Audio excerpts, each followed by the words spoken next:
Kofi, man, your mic muted. Dang, I'm just a I'm just a talking man, and ain't y'all can't hear me. But I want again ETM Hotel. Dua Dua Necha, Dua Aku, Fakmu Alafie, Fakmu Iwapele. And again, Fakmu Alafie means bring forth peace.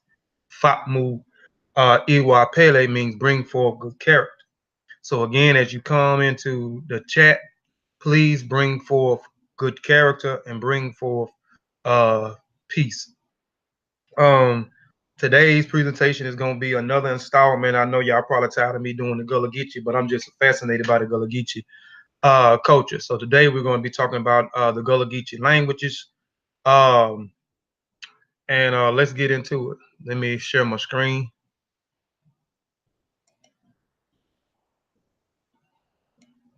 Sean, can you see my screen? Yeah, you good. You're here. I see. I just see your picture. Right, yeah. You see the Masawari clan flag behind? Nah, I just see your picture. Oh shoot! Hold on, man. Let me go back.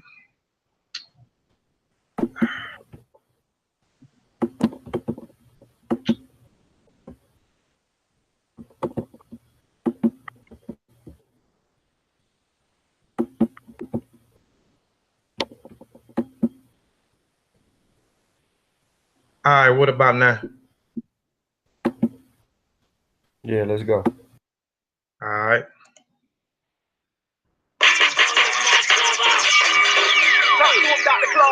He called for the unity and the redemption of the African world. Salute them, honorable Mark. We are not ready to listen then.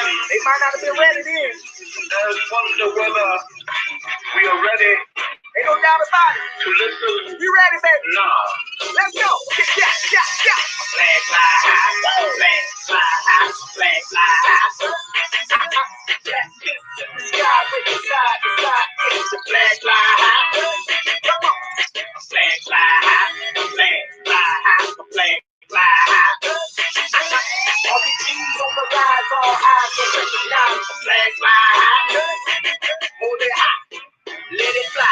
Record colors forever. Mommy would never die. On the 90, the throne ready. Let's take a ride. Cats walk big men don't choose a side. This is the path for the warriors. Some travel yet still vainglorious. Yeah. Black power represents us. You either rolling with Africa or against us. Flag fly high. Flag fly high. Flag fly high. Black kiss in the sky, waving side to side. It's the flag fly high. Come on. Flag fly high. Flag fly high. Flag fly high. RPGs on the rise, all eyes are recognize the flag fly high. The red is for the blood. I got the best stop. The rest got stood. The black is for the gods, melanated and elevated, holding the main charge. The green is for the cradle. Africa, everything first, the earth's navel. This excellency, put it together as a symbol of liberation. That's how we get the letters RBG. Flag fly high, flag fly high, flag fly high. Black kiss in the sky, waving side to side. It's the flag fly high. Come on. Flag fly high, flag fly high, flag fly high. All the G's on the rise, all eyes are recognized. Flag fly high. This flag high is 99. People on it of no time. I was drab on my design. We roll ready. Hard line. Ain't no game for that red flame. Trip stage for that black bang. Revolution in my veins. Till we free, I won't change. And you can count on that like an abacus. Celebrate the victories and the challenges. This deeper than social media statuses. This lifestyle, elevation building practices. Yeah. Flag fly high. Flag fly high. Flag fly high. Black kiss in the sky, waving side to side. It's the flag fly high. Come on. Flag fly high. Flag fly high. Flag fly high. RPGs on the rise, all eyes are recognized. The flag fly high. That red, black, green. RPG about that red,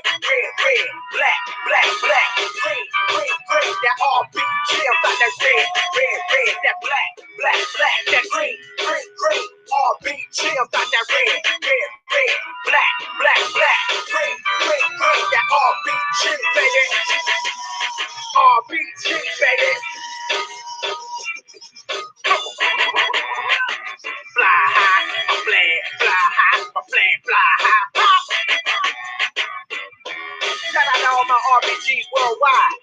Doing this thing garbage style. You know what I'm talking about? Yeah. Flag fly high, my flag fly high. Come on. Flag fly high, my flag fly high, my flag fly high. RBG's on the rise. All eyes gonna recognize my flag fly high.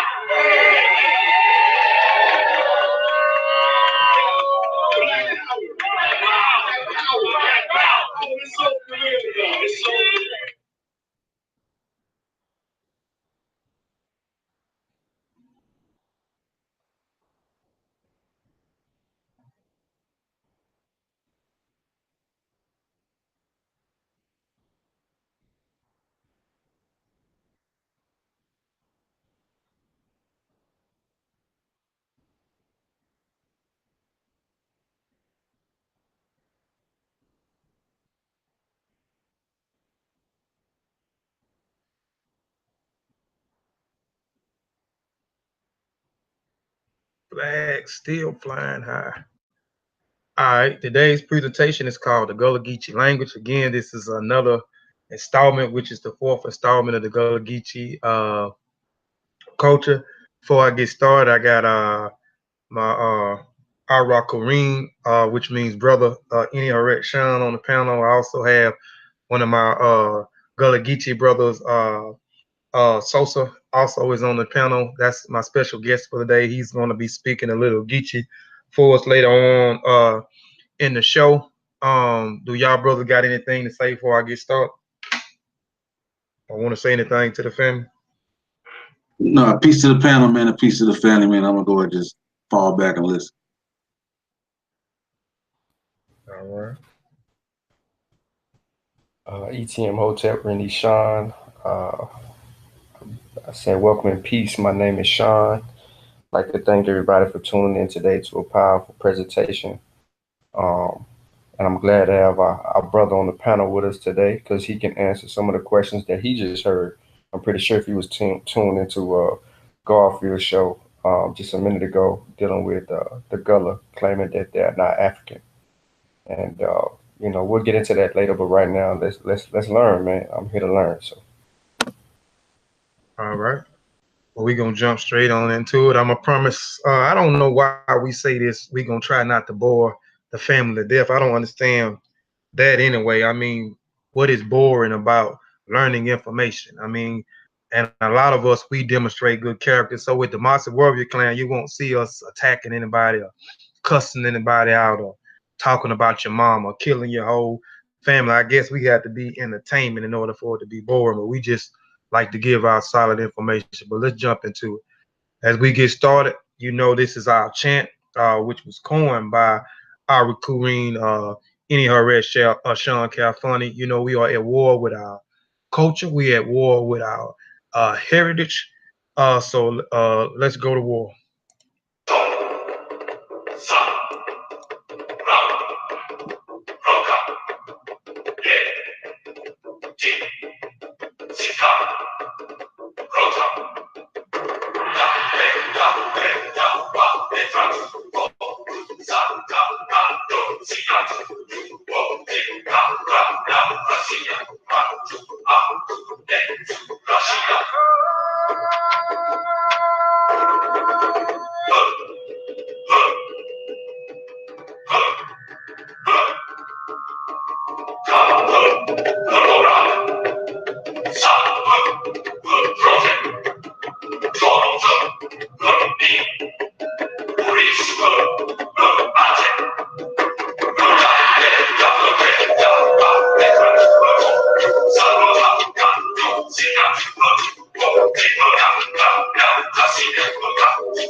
Let's go to war. All right, this is my phrase, my saying I always say for those that's been following me for a while. As I learn, we all learn. I believe as we continue to learn and expand our minds and continue to share the things that we learn and pass those things that we learn down to our family, our community, I think we will be more better and more successful if we continue to pass and share information. All right, this is my disclaimer. I am not a teacher, but merely a student sharing information. And that information provided is for the educational purpose only. And if you are in doubt, do the research or have it verified by someone qualified. I reserve the right to change the focus of this presentation to shut down, sell, or exchange the terms or use at my own discretion. All trademarks, design rights, copyrights, residents' names, mottos, logos, avatars, insignias, and marks used or cited by this website, excuse me, are the properties of their respective owners. I reserve the right to add information as it comes available and or adapt changes, improve information as it comes available in the future. Inputs wanted, changes, additions, deletions are encouraged. Again, input wanted. Changes, additions, deletions are encouraged. I have no problem with my information being critiqued.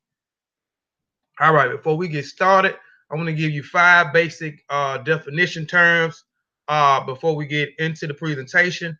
Number 1 is language. And I'm not trying to show anybody intelligence. People know me. I like to be thorough with the information. I know you got people that are looking that may be highly intelligent. You may have some that may be just now coming into the information and so forth. So I have to do my presentations for everybody and not just for the highly intellectual, the so-called conscious community or teachers or scholars. All right. Number 1, language. The method of human communication, either spoken or written, consisted of a use of word in a structured and conventional way. 2, the system of communication used by a particular community or country. Number 2, broken English refers to a poorly spoken or unwritten version of English language, sometimes considered a pidgin. Under the strictly definition of the term, broken English consists of an English vocabulary graph onto a syntax of the non-English speaker's native language, including words, older, other aspects of sentences structures, and the presence of absence of articles in a speaker's native language. Typically, the non-English speaker also scripts English phrases of linguistic markings that are defined articles on a certain verb tense. Pidgin. Pidgin language is grammatically simplified means of communication that develops between 2 or more groups that do not have a language in common. Typically, a vocabulary or grammar are limited and often drawn from several languages. It's most commonly employed in situated such as trade or where both groups speaks languages different from the language of the country in which they reside, but where there is no common language between the groups. Fundamentally, a pidgin is simplified means of linguistic communication, and it is constructed impromptu or by convention between individuals or groups of people. A pidgin is not a native language of any speech community, but is instead learned as a second language. 2 more definitions. Dialect, a form of language that is spoken in a particular part of a country or by a particular group of people and that contains some words, grammar, or pronunciations, the way in which a word are said. There are different forms. There are different forms used in other parts or by other groups. Lingua franca, also known as a bridge language, common language, trade languages, auxiliary languages, vernacular language, or link language is a language or dialect systematically used to make communication possible between people who do not share a native language or dialect, particularly when it is a third language that distincts from both native languages. So I wanted to throw those terms out there real quick for those that may not know. Know about what is the pidgin language, broken language, because I'm gonna be talking about the pidgin language, broken language, etc., etc. Hold on. If I asked if 843 Gullah News want to get in the panel. If he do, Sosa, send him the link if he want to get in. Send a link to his messenger just in case he want to jump in here. I see him throwing some Gullah words out there right now. So let's jump back into it. Here's a thing. This is the 4th installment. The first installment was called "Who is the Gullah People and Who is the Gullah People?" I did a comparison between the people in Central Africa, Angola, and a comparison which was the Gullah people that ended up in Sierra Leone and Liberia. Also, the Kissy people, who they call the Geechee people, which I talked about, intertwined with each other, the Geechee or the Geechee and the Kissy. They also migrated out of Angola, which is Central Africa, that went into West Africa, that went into Senegambia, Ivory Coast, and particularly Liberia and Sierra Leone. So I did a comparison between the Gullah people, the Kissy people, the Mindi people, the Kono people, the Bassa people, the Lemba people, but particularly the Gullah people, and how they ended up in North America. And then we developed the Gullah and the Geechee community. Now I'm going to go back with this presentation, and then we went in which we'll talk about later on if we have time, with the particular bill with Garfield about the Gullahs. The Gullah Geechees was not African. If you looked at my 2nd and 3rd installment, I walk you through the Gullah Geechee. I walk you through the Black Seminoles. I walk you through the Seminole freedmen, or those who served in the military war. But so that clears it up. You can look at those videos, and that'll give you. I give you all type of information and evidence that the Gullah Geechee people were African people. The Black Seminoles are the Gullah Geechee people. But anyway, this particular, I'm going to talk about the Creole, K-R-I-O, the Creole language that developed into the Creole over here that we get the Gullah languages from. So we're going to start here like I did with the first installment in Sierra Leone, Liberia, and then we'll work our way work our way here.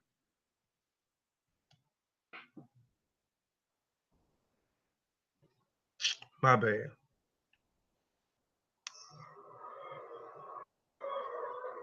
Freetown, Sierra Leone.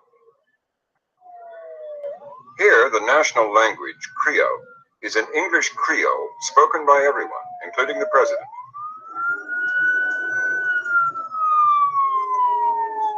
The use of English, both at home here and internationally, it will be very good for Sierra Leone, and that's why we are practicing it.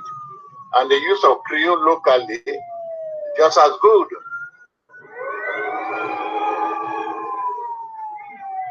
Creole is the language of the street.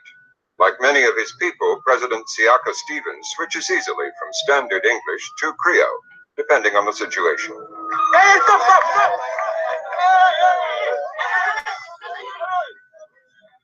Stevens recently resigned, but as president, he liked to buy fresh fish from the seashore on his way home from work. And Creole is always the language of negotiation. I come there twice a week, and I enjoy the bit of haggling and exchange.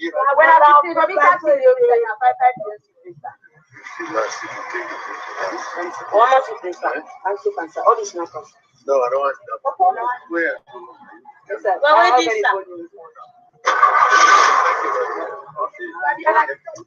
I buy fish there now and again because it's quite fresh. That's the beauty. And take it home. Well, they try to charge me a little extra because they say I'm president.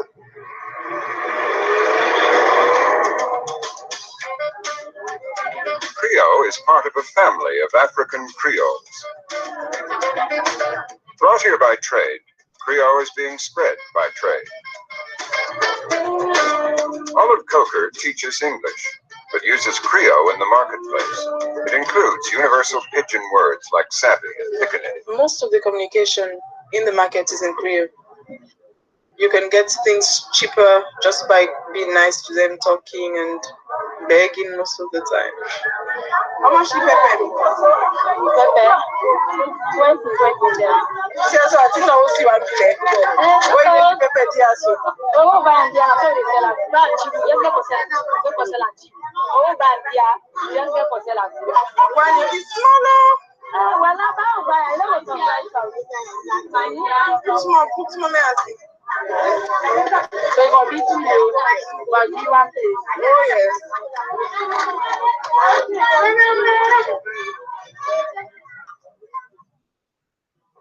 Part of Shakespeare and the Bible have been translated into Creole. Its unique spelling conventions have recently been codified in a Creole English dictionary. The Dr. Johnson of Creole is Professor Eldred Jones. The word for house is us. Shoe is sus. Trousers would be torsis. Eye would be yai. Ear, that would be yes. Nose would be nos. Mouth would be mot. Stomach would be belly. There are a number of English-related pidgins and creolized languages all the way down the west coast of Africa, in the Caribbean, in parts of North America, which are, with a certain amount of adjustment, mutually intelligible, because they were developed by speakers who originally spoke African languages and who then came in contact with English. And so they tended to make the same kinds of adjustment to their speech. All right, not gonna play the rest of the video. Ain't but a few minutes left, but I just wanted to start right there with the Creole language that developed in not here in America, but the Creole language that developed in Sierra Leone, and then how it developed the Creole language over here into the Gullah language with the barriers of the English. So let's get back into how it started, Creole started, or this Franco-lingua, or this bridge language started in Sierra Leone and then ended up over there. The British dominated the slave trade in the 18th century, and during that period of the English-based Creole spread it along the West African coast from Senegal to Nigeria. This hybrid language served as a means of communication between British slave traders and local African traders, but it also served as a lingua franca, or a common language among Africans of different tribes. So we know at a particular time during the 16th, the 1700s, that British dominated that area during the slave trade.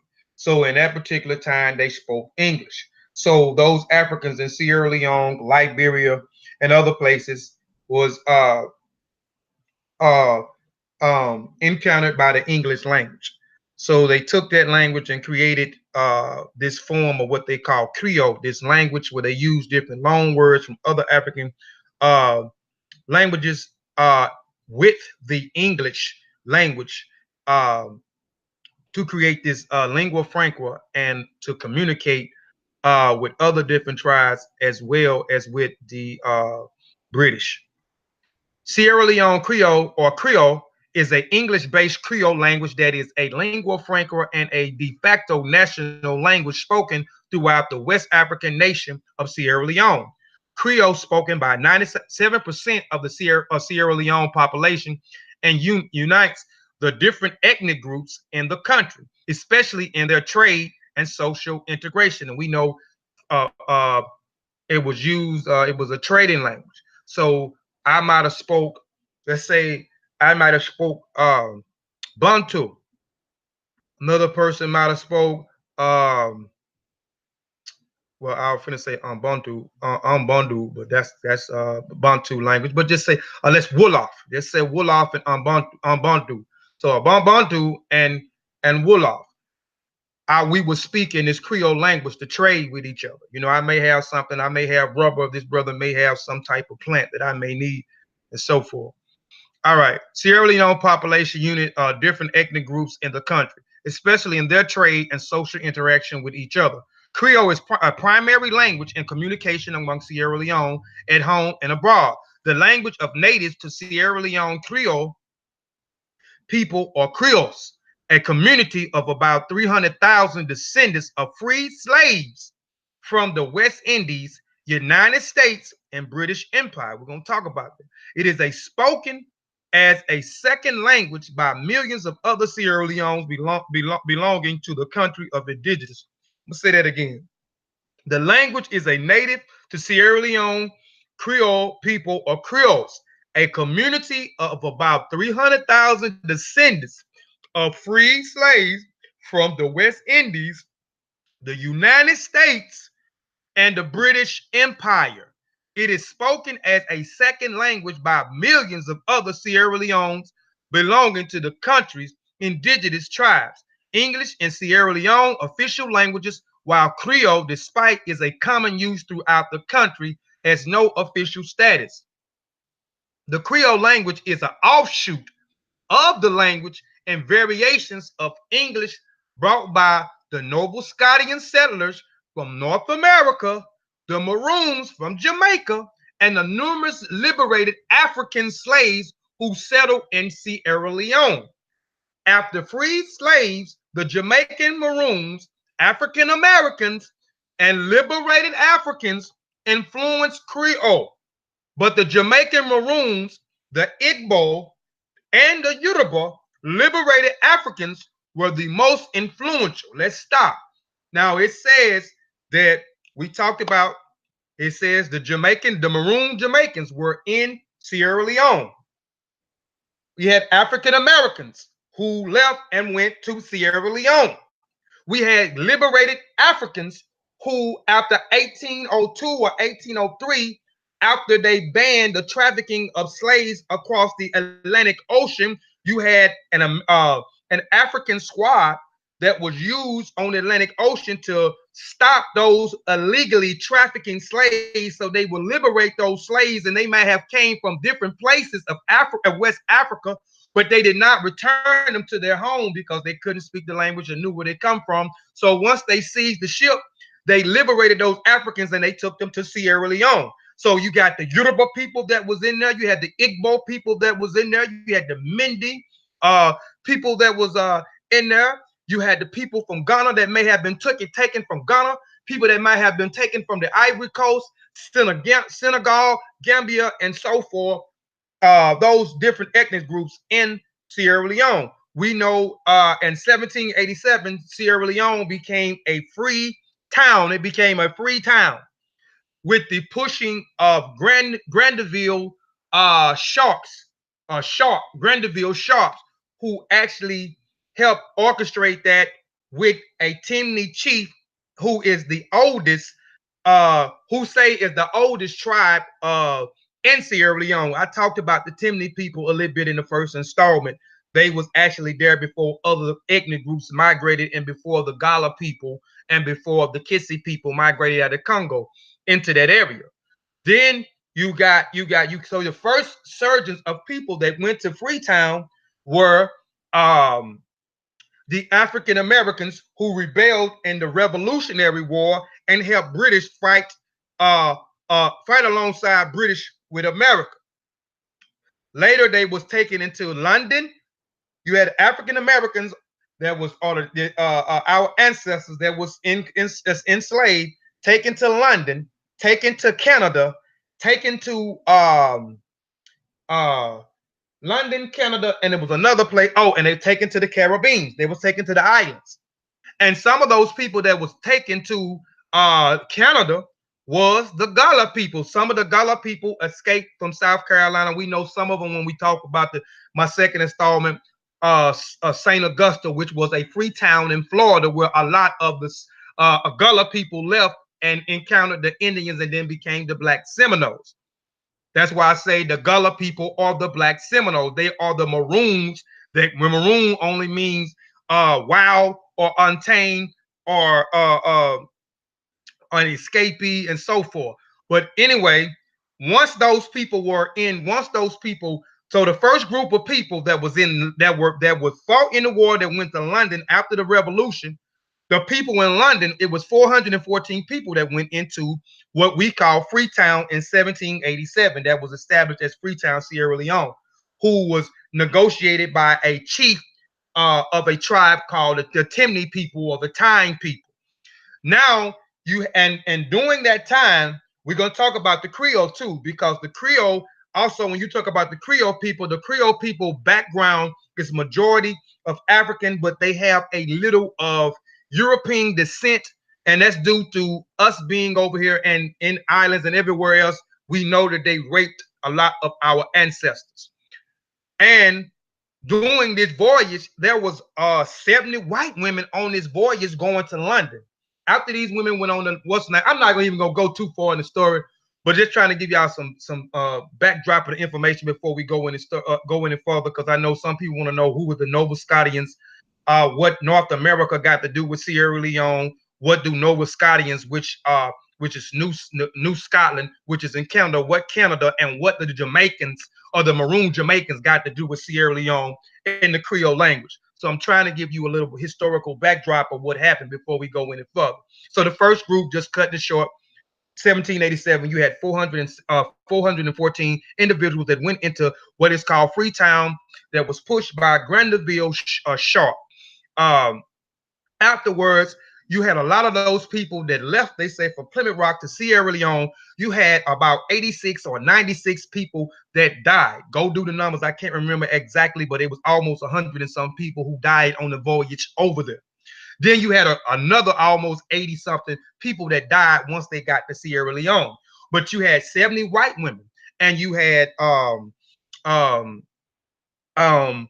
of these women were said to be girlfriends and wives of some of the Africans that had fought beside British that went to London, because you had to remember they went to London. So they were surrounded around a lot of Europeans at that particular time.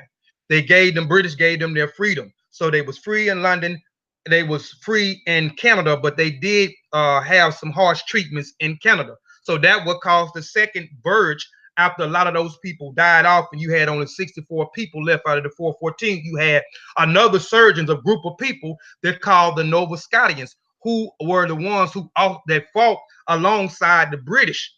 And it was 1,200 of those people that went into what we call Freetown, Sierra Leone. So they was heavily influential as well on the Creole language at that particular time. Then you had another group of people, and I'm trying to make it short. You had another group of people, the Maroons. We know the Maroons fought back, the Jamaican Maroons in Jamaica. We're talking about in the islands. We talk about in the West Indies. So we're talking about the Jamaicans, the Maroons, who fought against the British and went into the mountains, and they disrupted the economic system in Jamaica, the sugarcane economic, because they fought and they warred against the British there in Jamaica. So finally, after the two wars, in which I'm doing something soon on this particular subject, and them warring with the people in Sierra Leone, the Jamaicans warring with the Timney people, but that's another story. But those 1,200 was deported into that town after the Second Maroon War by the British. So you had 550 Maroons that went into Sierra Leone, what we call Freetown, who also was very influential on the Creole language as well. Then you had another group of people that came in that was from Boston. You had about 38 people that came from Boston into Freetown, Sierra Leone, which consists of 9 families. Then you had another surge of people that came in from the West Indies military force, I think second entry and the fourth entry that came in that particular era. So you had about 4 different surges that came into Sierra Leone that was very influential. And you also had the liberated Africans by the African squads after they passed the law saying that you could still own slaves, but you could no longer kidnap them and traffic them across the Atlantic Ocean. So you still have people dealing with that. And I touched on that on my Amistad presentation, the Amistad Revolt, a Syncope Part 1 and Part 2. I talk about the treaties. I talk about, you know what I'm saying, what made them come up with not trafficking wars and so forth. You can go check that out. But so those African squads, they went in and seized those boats that was illegally kidnapping people and trying to traffic them across the Atlantic Ocean. So those people would consist of a lot of different ethnic African tribes. So they did not return them back to their hometown. They just took all those liberated Africans off the boat that was illegal kidnapped and took them to the Freetown, Sierra Leone. So sorry for me spending as much time as on that thing, but I'd be trying to give as much backdrop as I can, so when I start walking further, people can kind of walk with me through the presentation. All right. Also, the Creole. The Creole language has been designated as one of the 4 nation languages. The others are Hugh Limba, Mindi, and the Ka-Timni. Timni is the original people that I was talking about that was there before the Mindi even got there. Before the Bassa, the Kissi, the Kono, before the Congo, the Kissi, all those people migrated into those areas. They say that the Timni people here, the Ka-Timni, is the oldest or the indigenous to Sierra Leone. Many in the people diaspora may not be aware, but these languages are now being taught in schools and colleges. The orthographies have been standardized. In fact, Creole as a dictionary written in 1980 by 2 prominent intellectuals of Sierra Leone, the late Professor C.N. Flies and the Professor Elder Jones, both of whom are native speakers of Creole. The dictionary was published by Oxford University Press. Dr. Bob Shekhar and a Timni linguistic has written a dictionary of the Ka-Timni. Creole is distinction from the pidgin as it is a language in its own right, with fixed grammatical structures and rules. Creole also draws from the European language, the Portuguese and the French. The Creole word gentry or gentry, which means wealth or acquires wealth, is derived from the old French word gentry. And the Creole word pinkin, which means child, indirectly comes from the Portuguese words pequeno, meaning small or often used in means of children's of Portuguese. The Sierra Leone Creole people or the Creole people is an ethnic group in Sierra Leone. The Creole people are distinct or freed African Americans, West Indies, and liberated African slaves who settled in the western area of Sierra Leone between 1787, this is when Freetown was established, and about 1885. So we know, through me explaining earlier, how the Jamaican Maroons ended up in Sierra Leone, how the African Americans from Boston ended up in there, how the revolt, how our ancestors ran away from the plantations, fought with the British, and ended up in London, ended up in Canada, and those Nova Scotians from Canada ended up in there, and so forth. Leone between 1785 and about 1885. The colonies was established by the British, supported by abolitionists under the Sierra Leone Company as a place for freedom. A settler called the New Settlement Freetown today. The Creole comprised of about 2%. It's only about 2% of the population in Sierra Leone today. There's no longer a big population of Creole people there today. Like the Liberians, and we know Liberia became a free town later on in time, up under the American Colonies Society. We know later on, we know Sierra Leone was first, and then Liberia became a free town later on, which was neighboring between the two.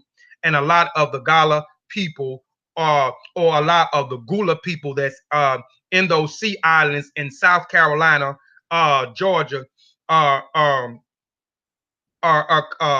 ancestry comes from Liberia, as well as Sierra Leone, as well as the Congo, as well as Ghana, as well as Nigeria, as well as Senegal, as well as Gambia. They're like American neighbors and sisters. The ethnic groups of Liberia Creole have a varying degrees of European ancestry, as I said, and that is due the Creole people has a varying degree of European. That's due to the raping, and a lot of those who ran off the plantation here, fought with the British, and ended up in Canada and in London. Because the first surgeon of people for the 414 people that left London that went to Sierra Leone in 1787, you had 70 white women on board, and you had an account by I can't think of the doctor name. I spoke of the doctor name on my Amistad presentation, this doctor who became an abolitionist later on, but I showed you his documentation and showed you as well his documentation in his book of viewing the circumstances that was going on the boat, inside the boat, and he was there to make sure that those people on the boat was taken care of, as well as our kidnapped ancestors were taken care of and whipped into shape, so when they got over there, they would be in great health to be sold. and I can't think of his wife's name, but his wife, dang, I can't think of her name at this particular time. But she gave an account of when she went over there, the white women that was over there, and the women that was aboard the ship, or the first surgeons that of Africans from London that went over there. So they was, some of them was their girlfriends, some of them was their wives. So that's where the European comes from as well. And you had some Armenian, which if you study Jamaica, on those islands, a lot of those people, the Tainos were there, the Taino Indians were there. So that's why they say a percentage of the Jamaicans also may have Armenian, because all of those people that was over there, they procreated with each other. The Jamaican Maroons, the Africans from London that might have been from other ethnic groups, the other groups from Nova Scotia, from Canada, all those people, procreated with each other and created this Creole nation at this particular time. And the Creole language became dominant in Sierra Leone. Africans American became some settlers were descendants from European Americans and other Europeans. Through the Jamaican Maroons, some Creole probably also have indigenous Jamaican, Armenian, Taino ancestry. Alongside the Americo-Liberians, the Creole are the only recognized ethnic group of African Americans. Liberated Africans in West Indies descent of West Africa. As they are our Liberian neighbors, Creole culture is primarily westernized. The Creole developed caused relationship between the British colony power. They became educated in the British institution and held prominent leadership position in Sierra Leone under the British colonization. The Creole settlers across West Africa in the 19th century, communities such as the Lendi, the Cameroons, the Conakry, the Guyana, the Banjul, the Gambia, Lagos, Nigeria, Abeokuta, Calabar, Akari, Ghana, Cape Coast, Fernando Po. The Creole language of the Creole people influenced other pidgins such as the Cameroon Pidgin language, Nigerian Pidgin English, the Pidgin Gills, thus the Aku people of Gambia, Asaro of Nigeria, Fernando people of the equator of Uganda, and sub-ethnic groups directly descendants of Sierra Leone Creole people. So it influenced other different languages. The Creole influenced other different languages in other different parts of Africa. All right, the Gullah Geechee Nation. So first, I wanted to try to walk you through Sierra Leone, the Creole people, how the Creole language actually developed, which I kind of gave you an historical backdrop of who are the Creole people, the development of the Creole people, how it became the dominant language in the Creole language. At one particular time, it was a lingua franca, a trading language between the Africans that was there, the different ethnic groups, as well as trading and speaking back and forth with the British, who dominated Sierra Leone in that particular area. Now we're going to get into the Gullah Geechee nature, because again, if you watch the installments, you kind of walking with me, you kind of understand where I'm going with the comparisons of Sierra Leone and Liberia, because I gave the comparisons. The Gullah people are West African people. The Black Seminoles are escaped Maroons from the Sea Islands of South Carolina and Georgia, Sea Islands. So they are West African people, and they are descendants from varieties of different ethnic groups. And I'm going to show you the different ethnic groups and the language of the loan words from the different languages that were spoken in Africa that came here, the Gullah people had, and they still have into their language today. So here's another video real quick. We're now in James Island on Grimble Road at 1327 Grimble Road at Workman's Cafe Restaurant. And we're here because we're going to do a fundraiser for the Gullah Geechee Angel Network. And we're here to support Chef BJ Dennis, who's doing a pop-up Gullah Geechee dinner. Gullah and Geechee both are people. They are ethnic groups of people. In the Gullah Geechee Nation, we are one group of people from Jacksonville, North Carolina to Jacksonville, Florida. So our nation encompasses all of what are called the Sea Islands and 30 to 35 miles inland to the St. Johns River. Now, Gullah is also a... That's Queen Quee. She is the chiefess of the Gullah Geechee Nation. I hope one day if somebody listens to any Gullah Geechee out there, if you can, I would definitely like to interview his sister. Language. Now, from that language, like any other language of the world, you have a dialect. Geechee essentially is a dialect of the Gullah language. It is also what linguists would call the pidgin or bridge language. So if you heard Gullah, people are cracking teeth like this, anything like that, and anything like that, jokes and all that kind of wonder, then Gullah. But now when people start to give us the normal look, we get like, people will say, okay, all right, okay, look y'all. Put out a wine, you want anything like that? But get that, put it in, and bring them over y'all. So we can have some for now from this evening. Then you'll start to hear Geechee because people start to now borrow words, take loan words from American English, not unlike Spanglish. We were all these different tribes that spoke different languages. And so since we needed to communicate with each other to figure out, how are we going to figure our way out of this? One group isn't going to do it alone. So then we came up with, I like to call a common language. Gullah is a common language so that all of these different tribes can speak. You have some of us are descendants of Ashantis, Fulanis, Bassa, Crew, Mande, Malinke, Gizzy, Kizzy. So, we're really like about, depending on who you're speaking to, anywhere from maybe 15 to 20 different tribes. Some are Igbos, but we needed to speak to each other. So that was really Gullah. That's the language that we came up with. And like I said, between the Middle Passages and being on the Sea Islands, that's when we kind of created this new culture. It's both Gullah and Geechee. The reason we have those terms is because of the African ethnic groups that were brought over during chattel enslavement that made the foundation for our culture.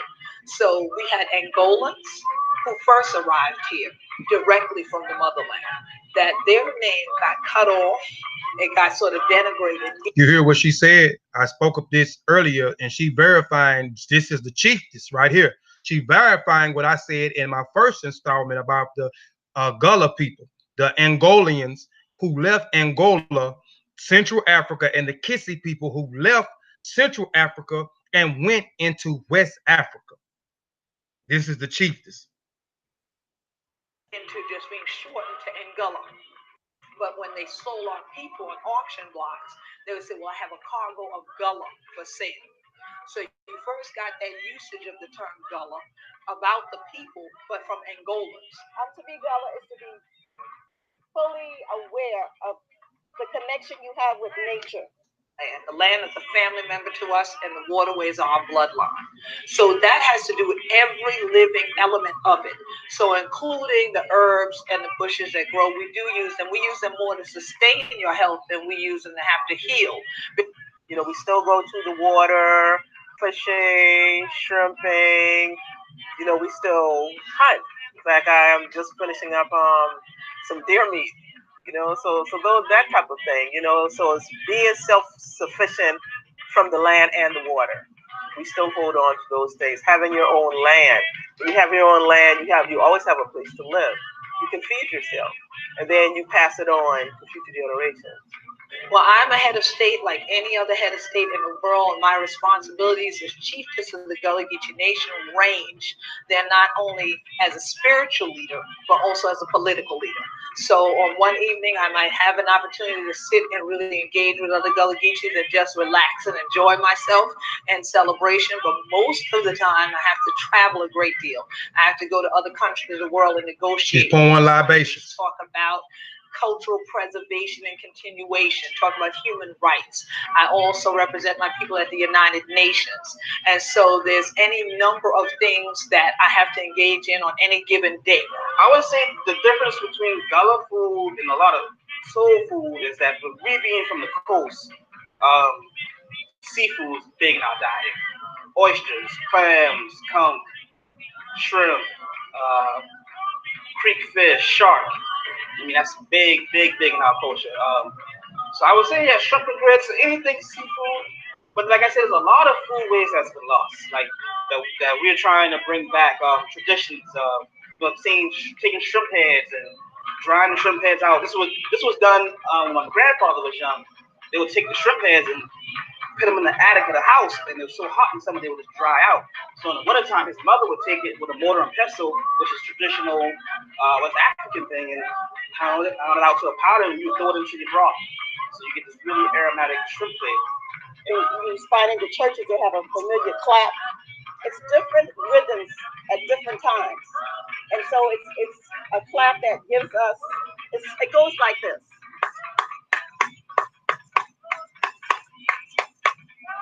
And you'll hear that in most of the churches in the Gullah Geechee Nation. You can't go to Detroit and find some Gullah Geechee people unless they've migrated that way. This is actual way of life in South Carolina. It's an actual way of living. It's a culture. We're cutting things, we're picking things, we're chopping wood. We still live a lot of the ways that our elders and our ancestors did. You know, we have the modern amenities, we got electricity, we got air conditioning, all that. But if it goes off, we still know how to survive. All right, I want to show that video real quick. Speaking of the Gullah Geechee and the Gullah and the Geechee language and the Geechee being the dialect and so forth. And you see a lot of the practices. The practices are African practices. And she did say that and verify what I said in one of my installments of the Gullah Geechee people. They were from the Congo. They were from Angola, which became the Gullah people in Sierra Leone, and then the Gullah people in South Carolina, and the Geechee people in Georgia, which came from the Kisi people or the Kissi people from Central Africa, who migrated out with the Gullah or the Angolians. The Gullah language. The Gullah language is what linguistics call an English-based Creole language. Creole arises in the context of trade, colonialism, and slavery when people of diverse backgrounds are thrown together and must forge a common means, which the lady just spoke about also in the video. She told you there were people from the Malinke tribe, the Igbo tribe, Yoruba, so forth, these different ethnic groups, and then the people in South Carolina and Geechee came up with the Gullah language, a common language for everybody to speak, because there were so many different ethnic groups that eventually came there later on due to other groups migrating into Liberia and other groups, other ethnic African groups migrating into Sierra Leone. According to one view, Creole language are essential hybrids that blend linguistic influence from a variety of different sources. In the case of Gullah, the vocabulary is largely from English target language. The speech is socially and economic, and we know it is the target English target language is because the people that brought them over here as well, you had different European nations that were here, spoke English as well. When Britain had Sierra Leone on lock, you know, they spoke English, so they created this bridge language, the Creole. Then you had the Creole language over here that became the Gullah, language. Different sources in case Gullah, a vocabulary largest from English target languages, a speech of socially and economically dominated group. But the African substrate languages have altered the pronunciation of almost all English words, influenced the grammar and sentence structures, provided a sizable minority of vocabulary. Many other scholars made mistakes of viewing the Gullah language as a broken English because they failed to recognize the strong undeniable influence of African languages. But the linguistics today view Gullah and other Creoles as full and complete languages with their own systematical grammatical structure. They are their own complete languages with own systematical grammatical structures. I just wanted to reiterate that. Hold on. What are you doing, son? Okay, put it in the microwave. Be quiet. English is a target language. My son, he don't never want to come in here and fool with me until I'm on here doing something. English is a target language of Gullah, which means that it was a language of the people in power. Therefore, because the plantation owners were dominant in power over the black slaves, King English became the main thread of Gullah speech. The African substract languages have influenced the grammar, sentences, structures, pronunciations, and some vocabulary of the Gullah language. Basically, then the Gullah is complicated mashup between English and African languages from the slave homeland. Basically, then the Gullah complicated mashup between English and African languages from the slave homeland. And a lot of the black Seminoles, who are the Gullah people who escaped the sea islands of North Carolina and Georgia, that went into the safe town St. Augusto, Florida, who was owned by Spain at this particular time and made a safe haven because British was fighting for the territory against Spain. And they allowed the Gullah people to come there and be free as long as they helped them fight against the British to try to take the territory. And later on, once the Indian Removal Act and other things took place where they was removed and went into Oklahoma, went into Texas, they went into Mexico, and then you got the Seminole freemen of the Seminole Scouts who fought against America that still resides in Braxtonville, Texas, after they left Mexico and came back to Texas because the United States Army wanted the Gullah people, the black Seminoles, the Seminole freedmen, the Seminole Scouts, whoever you want, however you want to word it, they still speaking the Gullah language today. Those that are not in South Carolina and in Georgia, that is in Texas, that is still in Mexico, they still speaking an African language from different loan words today. They didn't say they were speaking Aboriginal languages. They are speaking African languages. The black Seminoles are the Gullah people. Gullah substract languages include the West African languages, Ewe, Hausa, Igbo, Kikongo, Mende, Twi, Va, and Yoruba. In strongly resemblance Creole, a major West African English-based Creole spoken in Sierra Leone has been argued to have been influenced by Creole. This is Hancock, 1980 in linguistics. According to Lorenzo Dow Turner, which I spoke about in the first three installments, and we're going to talk about again a little bit in African African American linguistics. According to, and we're going to run down his credentials in a minute because I don't think I ran down them in those other three installments. So we're going to run down his credentials and everything. According to Lorenzo Dow Turner, 1949, a pioneer scholar of Gullah, many words from many different African languages have been retained in Gullah, including several hundred personal names. During the 1800s, many slaves were brought to South Carolina and Georgia direct from West Africa, and we know that they targeted West Africa, specifically Sierra Leone and Liberia, because the Gullah people, the Mende people, the Igbo people, the Kasa, the Bono, the Kono, the Kitsi, the Gitsi, all those people was on Sierra Leone and Liberia. They cultivated rice, and rice became a powerful economic for the European over here on those sea islands that had were tropical islands resembling Sierra Leone and West Africa. Their soil was made right just for them to cultivate rice. So they target that area because these people had been over here for hundreds of years cultivating rice. So they target Sierra Leone and Liberia and brung the Gullah people, from that place. Excuse me. Senegal, Angola lexicons. During the 1800s, many slaves were brought from South Carolina, Georgia, directly from West Africa, principally to section extended from Senegal to Angola. The lexicon of Gullah contains words and structures found in the following languages, of which are spoken in the Senegal/Angola region. Wolof, that's African. Malinke, that's African. Mandinka, that's African. Bambara, that's African. Fula, that's African. Mende, that's African. Va, that's African. Twi, that's African. Fanta, that's African. Gaul, that's African. Fan, that's African. Yoruba, that's African. Benin, that's African. Hausa, that's African. Igbo, that's African. Ibibo, that's African. Ifa, that's African. Congo, that's African. Bandu, that's African. And Kibundu, that's African. Those three are from Central Africa.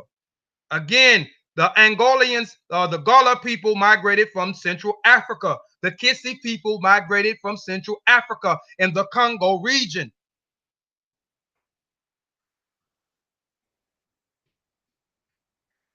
Early linguists considered pidgins as a Creole and as an inferior language. As this result, the degree disregarding the latter completely. And we know that it is its own language. We know Gullah is its own language. Creole was its own language. But you have early scholars early on that was disputing and did not go by and verify the grammatical structures and so other things with the African language. They based their information off of strictly the English language. English linguists consider pidgin as a Creole as an inferior language. And in this result in the discarding the latter completely. Lately, linguistics have changed the previous mentioned attitudes because the recognition that Pidgin and Creole are just new languages enjoying their own origin, history, and typical linguistic features. Gullah is a Creole language developed throughout the period of the slave trade.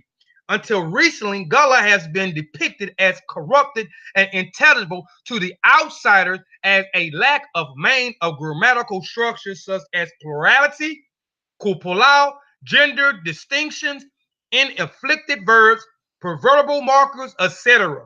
Actually, the Gullah language is part of the parcel of the culture and social environment from which it was derived. As for the Gullah people, there are people of Black Americans who speak languages which is akin to Sierra Leone Creole. They have been viewed as backwards and ignorant as they have been thought to be speaking bad English. They are famous for making crafts such as baskets, jewelry, and pottery. So some of the early linguistics in the early 20th century was talking about it was pidgin, I mean, it was backwards language, broken English, an inferior, intelligent language, and they was basing their research strictly off of the English vernacular. They did not compare any of the Gullah language or the Creole languages with the African origins. It did not do its linguistics scrutiny in the African languages and dialects. There have been two controversial points of view revolving around its origin. Some linguists, such as George Crapper and Woodson, believe that Gullah is a survival of British dialect and baby talk. For them, Gullah is nothing but a very simplified and reduced form of English. This assumption of baby talk characterized early linguistics only and is no longer upheld at all today. And these are just different accounts of different linguistics in the early 20th century, talking about the Creole here, and the Gullah and the Gullah Geechee language. On the contrary, Turner illustrated that the Gullah is strongly influenced by African languages.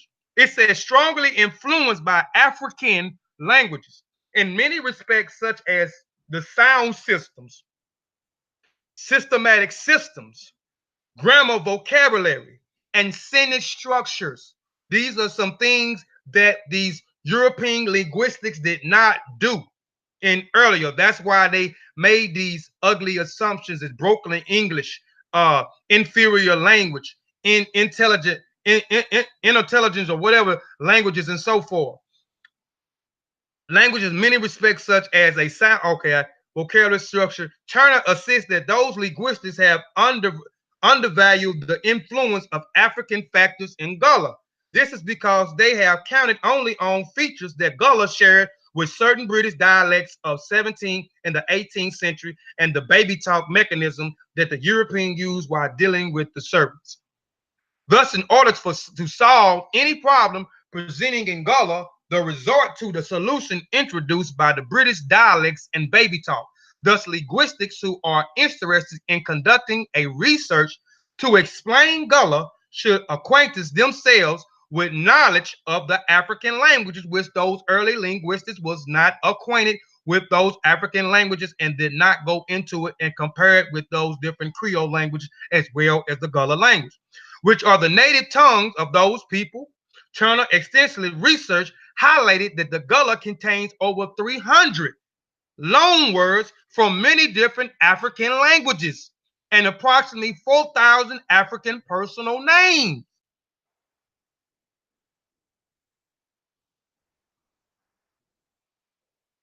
Gullah is spoken by approximately 250,000 ethnic populations. The Gullah people have retained their language and many of their cultures, customs, and traditions than any other Black people in the United States. And this is why I am so fascinated by the Gullah Geechee people. The millions of people that was brought here, they are the only group that was able to obtain their African lineage and their African heritage intact out of all of the millions of people that was brought here. And I think I may speak on this in another slide or two. I can't remember. But if I don't, I'll go back and talk about it. But those that have watched my other presentations, I talked about it on the first installment. The second and the third installment, I talked about it. If you don't know, go back and look at the videos on the channel. I hope people are taking notes now, took notes in the past, you know what I'm saying, just for future references. Also, go check out those references that I gave you as well. But they kept that's why I'm so fascinated by them. There were two central factors that contribute to the perfectional Gullah of the languages of the Sea Islands. And I think I do talk about that. The social or geographical isolation and the continuous importations of the African slaves directly from West Africa, respectively.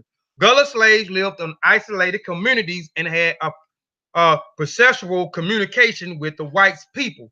They was able to keep it in their African heritage, language, cultures, and etc. intact because they was isolated. During the early 16th,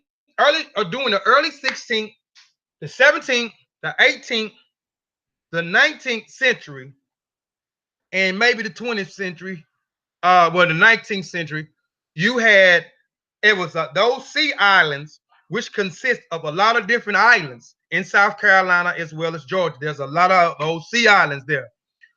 They was isolated. They was isolated from town.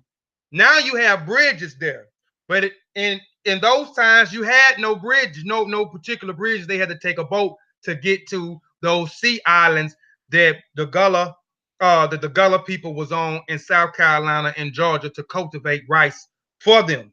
And at this particular time, they was isolated because the European was not on the plantation as much because of the diseases on that tropical sea island. It was a tropical sea island, and it carried malaria and yellow fever. So a lot of our ancestors was immune to those diseases because they was all you remember, they was targeted from Sierra Leone and Liberia because of the skills of cultivating rice that they had been doing. They owned farms in Sierra Leone and Liberia cultivating rice. So I ain't got lost my train of thought. Oh, so at a particular time, 6 months out of the year, the slave master was not on the islands. So a lot of them, they were majority on their own. They did their duties, they got through with their duties, and they was able to do what they wanted to do. They didn't work all day, all night, they was there by their own, so they was able to keep a lot of that intact because the slave master was not on the plantation, did not live there, and he was there 6 months out of the year.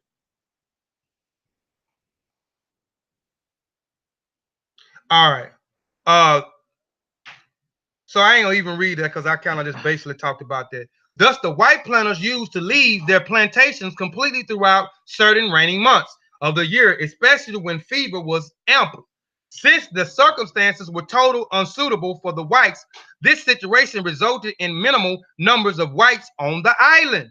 The lack of adequate bridges, bindings, and mainland to the more remote islands contributed to their geographical isolation. As I said earlier, there was no bridges for them to get there. Now they have built bridges because now they have different gated communities. They have different resorts and other different things that the white European has come in now and have taken a lot of the Gullah Geechee land, but you still have a lot of Gullah Geechee that are still on those sea islands and still have a lot of the lands, but they are undermining and doing certain things to try to get them off the land by raising taxes on the land and some other things to try to force them off of the land. And they are fighting for their land still today. They are still, because they're fighting for their culture and their heritage, because their culture and their heritage is attached to those sea islands in North Carolina and South Carolina.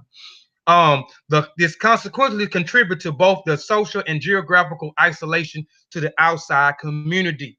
Throughout the 18th century and the first half of the 19th century, were constantly imported in Georgia because of the expansion of the rice plantation, which was producing profits on a regular basis that created a persistent contact with the speech and the native Africans who were predominantly imported directly from Africa, especially from rice cultivation regions. This subsequently helped in intensifying the Gullah language. Therefore, the geographical and social isolation and the persistent importations of the African slaves to the South Carolina and Georgia resulted in retaining a Gullah as the language of the sea islands.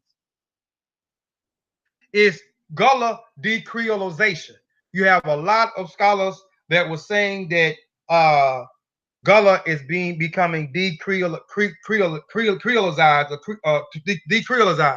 Some linguists, such as James Jackson, argue that the Gullah is in the process of post-Creole because of some external factors of social logistics circumstances, such as building of bridges, which faculties educated the changing of the population. So this guy here is arguing they are losing their Creole language, languages and dialects and so forth, because now, as I spoke, they was isolated. Now, farther in time, they started building bridges, started putting up gated communities, resorts, and other different things in that area. The Europeans started to come in and try to force them out to continue to build those things, those gated communities, resorts, and some other things that they got going on over there. So he's saying that they starting to lose, and they're starting to build schools over there. So that was some of his basics too of the education, because now they are being educated by so-called proper English and so forth. I.e., the white people are tourists, the replacement of the old words and television. Also, he's saying through TV. You know what I'm saying? They got TV and certain things, so they listening to the TV, and now they starting to pronounce words differently. So they starting to lose the culture base. Other linguistics, such as Mufwindi, argue against the previous mentioned views and asserting that the Gullah is not decreolization, because Gullah is an identified marker for its speakers. Education does not necessitate the loss of speech habits, and the Gullah people lack a real communication with the whites or the tourists. Right. And he's just saying that because again, they got the school. So a lot of the Gullah children took them across the bridge to the school, because sometimes we feel like the European school system will perpetuate our children into another bracket, another economic bracket if they go get educated by these Europeans. So a lot of the Gullah people did send their people, their children, to these European schools that are over there. And the islands have become a tourist a place where you can go and tour. So a lot of tourists come over there to visit the Gullah Geechee people and visit those sea islands to get some of the history of those sea islands and get some of the history and the culture from the Gullah Geechee people. So they are always interacting with these white tourists that are coming over there, and their kids are always interacting with the Europeans because they have been going to school. And that was the basic of what Jones Jackson was arguing, that the Gullah Geechee was being decreolized, which Mufwini was saying it was different, even though they was still communicating with these tourists and going to school. Their speaking was still intact. Building the bridges faculties that the connection between the mainland and the islands in turn results in the improving educational factories of increasing jobs opportunities.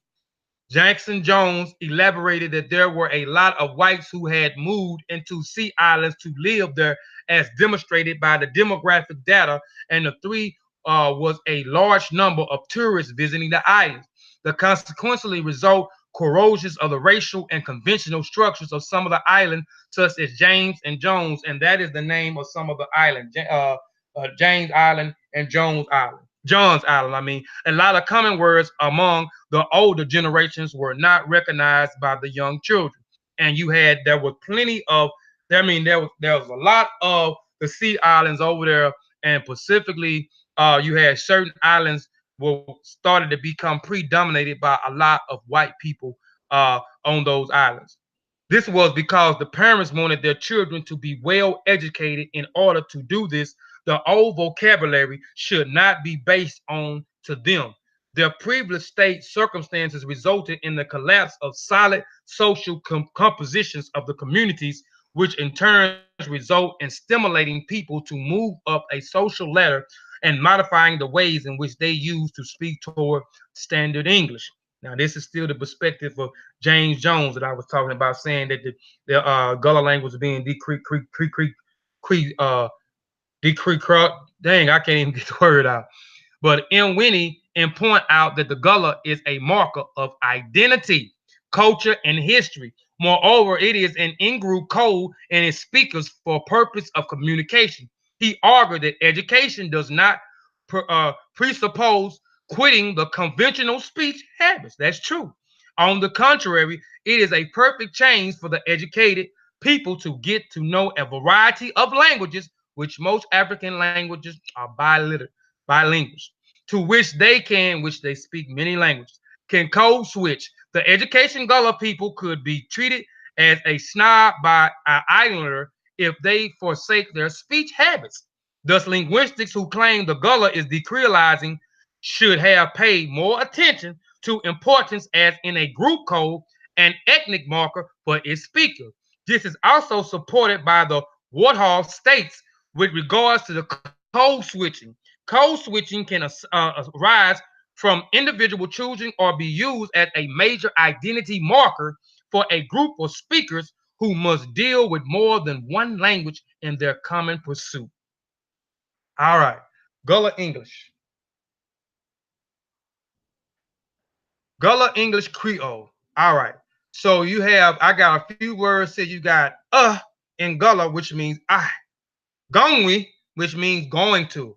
De, which means they. D, which means this. Dim, which means them. Manana, which means me or you. And if I'm pronouncing it wrong, Sosa, just jump in and let me know. Da, that, they, you. Da means it or is in English. Inti, is that so? Oh no, that's you. Gullah abides by a pronuncial system in which there is no distinction between gender, i.e., the same pronoun e signals both male and female in both nominative and genitive cases. When it's functioned as an object, it becomes m or to signal both singularities or plural. For example, translation of he blinked his eyes or she blinks her eyes is e blink ei. E blink ei. The lack of gender and case distinctions is inherited from West African languages such as Yoruba, Igbo, and others. The pronoun she usually replaces the pronoun her, especially in the nominative, genitive, and adjective case, respectively. As she names is Pat, she can fix she on her. And do you know she? Contemporary Gullah rarely use the pronoun it. It is replaced with the pronoun e or m. The latter replace it is the adjective case, as in e, Miss M cleans, he miss it completely. Gullah language. And I did not misspell language. This is the way Gullah spells language and pronounce the word language. Langwidge. Language.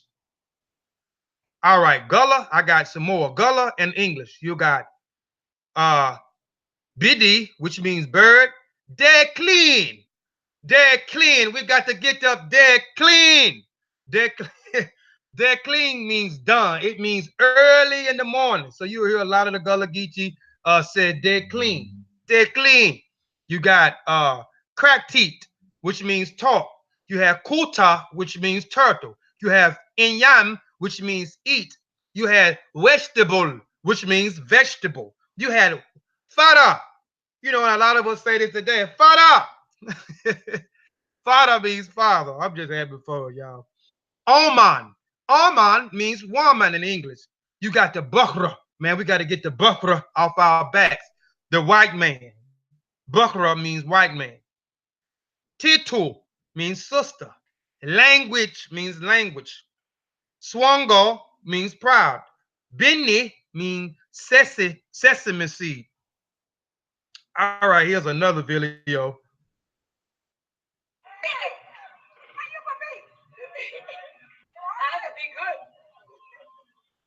As we travel, we like to let our young folks know that once upon a time we had a language all we own. All right. Still got it.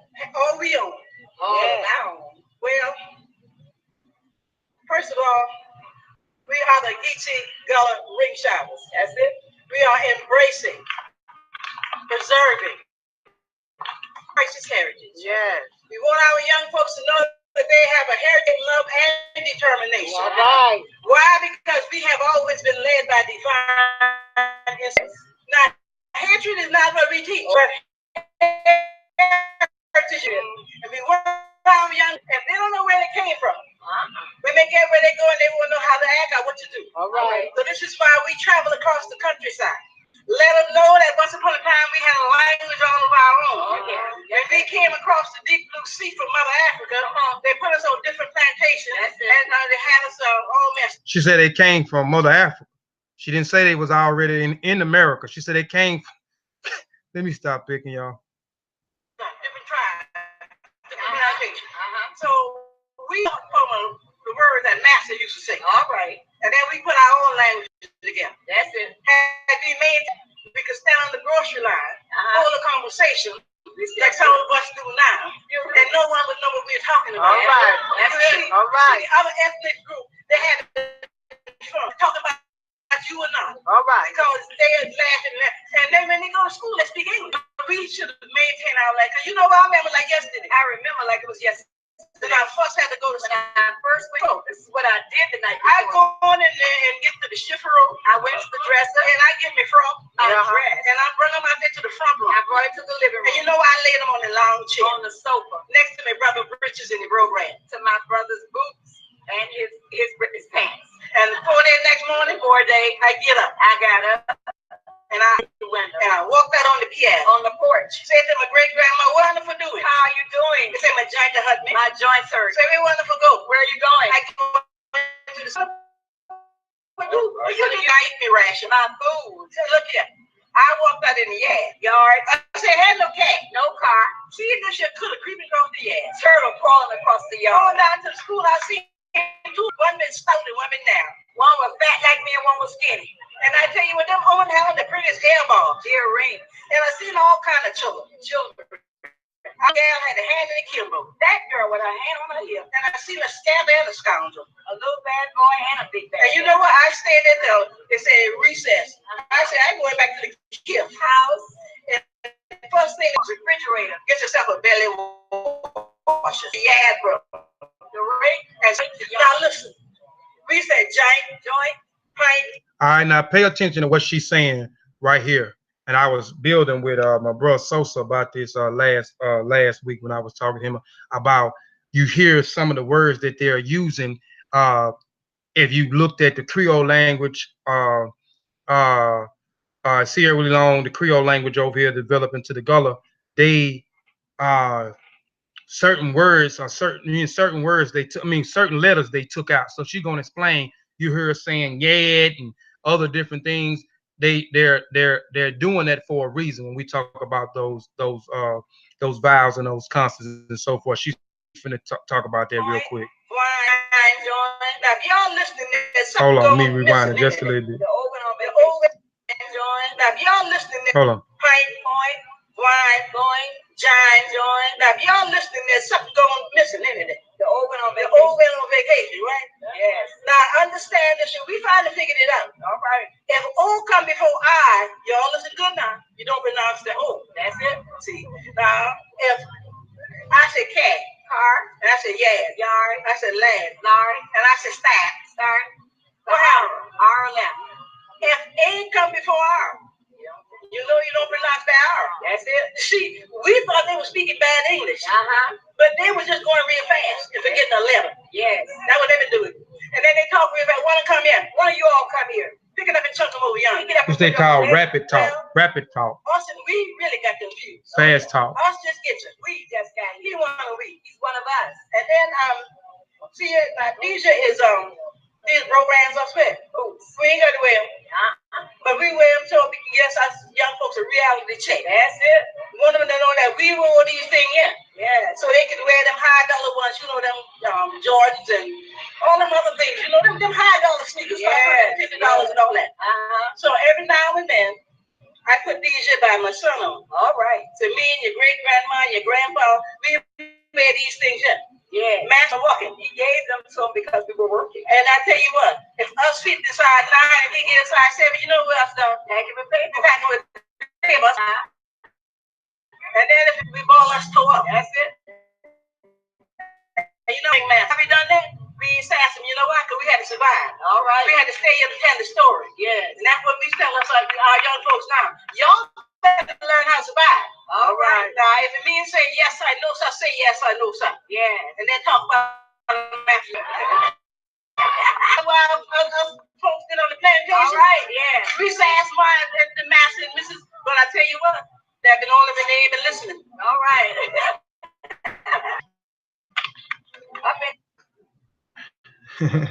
All right. The Gullah have drawn their African nicknames from various sources, including African first and given names, clans names, and African tribal names and their ancestry. They use the masculine name Bala, Sore, Selifo, Ja, and Lobombo. Those sound like African names, not in Native American names. In the feminine names, Marama, Fatu, I shouldn't even watch the Dagger Squad today. Hawa, Julo. The Gullah also use the nickname, the clan names Baguro, Kalawa, Sesa, Sanko, Mara, Koromo, and Ba. The Sierra Leonean tribal names Limba, Loco, Yolonke, Susu, Kissi, and Kono. Gullah loanwords from Sierra Leone language used in everyday speech includes Hoso, witchcraft, Mindi, and Hoso, forest or spirit. So I'm comparing right here. Hoso, which means witchcraft, and Mindi, which was an African language that many of the Gullah language use loan words. Turner says 4,000 loan words. So, and even in the other videos, the woman said that they use many loan words. And even I keep reiterating in the presentation, there were many ethnic groups: the Malinkes, the Kono, the Kissi, the Pasa, the Susi, the Kissa, the Limba, and so forth. These were different ethnic groups that ended up over in South Carolina and Georgia, and they use loan words. So you got the word Hoso from the Gullah language, Hoso, which means witchcraft. Mindi means in the Mindi language, those Mindi people are from Sierra Leone. And I talked about the Mindi people in the Amistad. Singpe was from the Mindi tribe. And majority of the people that was on the La Amistad were from the Mindi tribe. You had other groups on there, but majority of them was from the Mindi tribe from Sierra Leone, who also was rice farmers. So the Mindi word Hosa means forest, spirit, Gafa, evil spirit, Mende, Ngafa, mask, devil, Wanga, which means charm, Timni, and Waka, fetish or swear. Timni is also, they say, are the oldest people in Sierra Leone. They was there before any other African group migrated into Sierra Leone. Fetish or swear. That's what awaka means. Bento, coffee. Timni, and bento barir. Dofu means rice flour. In va, it also the word dofu means rice flour. Du means child. Medindo means child also, and kom together. Mindi, and this is the medindo means child, and gullah or kom, or I mean kom means together. Mindi kom means meeting. So you got Mindi, it means kom means meeting, and kom and gullah means together, which is the same thing, a gathering of people. The Gullah believe in witchcraft, which they call voodoo, wonga, or hoso. They say that the witches can cast a spell to put powerful herbs and roots under a person's pillow or at a place where it usually walks. There are special individuals called root doctors and Dr. Brother, which 843 Gullah News, which is Darius, he talks about this when we did the bill with the Gullah people. If you missed that on there, you can go back and watch that. Me and saying Sean Calfani, we interviewed Darius and my brother on the panel now, Sosar. We interviewed those two brothers. They are Gullah Geechee. So we interviewed them, and the audience asked a bunch of questions as well. So they talked about their Gullah Geechee background, the history of the Gullah Geechee, certain things in the culture and the traditions, and this. And I wanted to throw a video in here talking about the culture and how we use the culture, how certain people use the culture for bad practices and so forth. The Ben was talking about, so we can get an understanding of this modern day term or this European word called witchcraft. But there are special individuals called root doctors or Dr. Buzzards who can provide protection against the witchcrafts. And also, I want him to go in, Brother Ben. I wish he would have been here where he could have went in about those people that such as in the Gullah culture, the root doctors and Dr. Buzzards, but they're called other things in the other culture that protects against the witchcrafts or withdrew the effects of the curses. The Gullah also believed in dangerous spirits capable of enslaving a person by controlling his will. The the walls of the houses with newspaper or put a full bit of newspapers inside a shoe, believing that the spirit must first read each and every word before taking action. I think Brother Darius talked about that now, who is 843 Gullah News. So please go subscribe to that brother channel as well and support him. Believing that the spirit must first read each and every word before taking action. This custom, it might have been so that said that one of us talked about that with the bill we had with them, the interview. This custom is clearly derived from a common West African practice of wearing and protection amulets. We see that all throughout Africa as well as in Kemet. Some of the slaves taken to America must have known Creole English before they left Africa, and on the plantation, the speech seems to have served as a model for the other slaves. Many linguists argue that the early West African Creole English was an ancestral language that gave rise to modern English-based Creole, which I talked about, the Creole in Sierra Leone, which gave the rise base of the Creole here. West African, Sierra Leone Creole, Nigerian Pidgin, etc., as well as the English-based Creole spoken by Black populations in America. Gullah, Jamaican Creole, Ganya Creole, etc. All of these modern Creole languages, which they are influenced, the Gullah are influenced by the Jamaican Creole, Jamaican language, because remember, the Maroon Jamaicans was deported, 551 Maroon Jamaicans after the Second Maroon War was deported to the Freetown of Sierra Leone in the 18th century. So, and the Jamaicans were highly influential on the Creole language as well as the Nova Scotians, those Africans who left Canada and went to Sierra Leone in 1792. But the Sierra Leone was founded in 1787 with the first surgeons of Black Africans from London. The fall into the same broad family groups, which linguistics Ian Hancock has called English-based Atlantic Creole. The theories explain striking similarities found among these languages spoken in scattered areas both sides of the Atlantic Ocean. It also shows that the slave brought remnants of Gullah languages directly from Africa. Talked about Muff Winnie. We talked about John Jackson John. We talked about what's this other linguistics brother name? Hancock. I mentioned Hancock a lot. Now, this, and when I mentioned Lorenzo Dow Turner, this presentation, as well as the other one, the linguistics, and he, well, let's just talk about him real quick. Linguistics, Lorenzo Dow Turner was the first to provide evidence of the connection between the Gullah speech. Listen, the first to provide evidence for the connections, because remember, you had, I was telling you earlier, those linguistics in the earlier 19th and 20th century was talking about the language was inferior, it was a broken language, and they were just talking bad about the language, but they only did research on only one part, and that was the English base.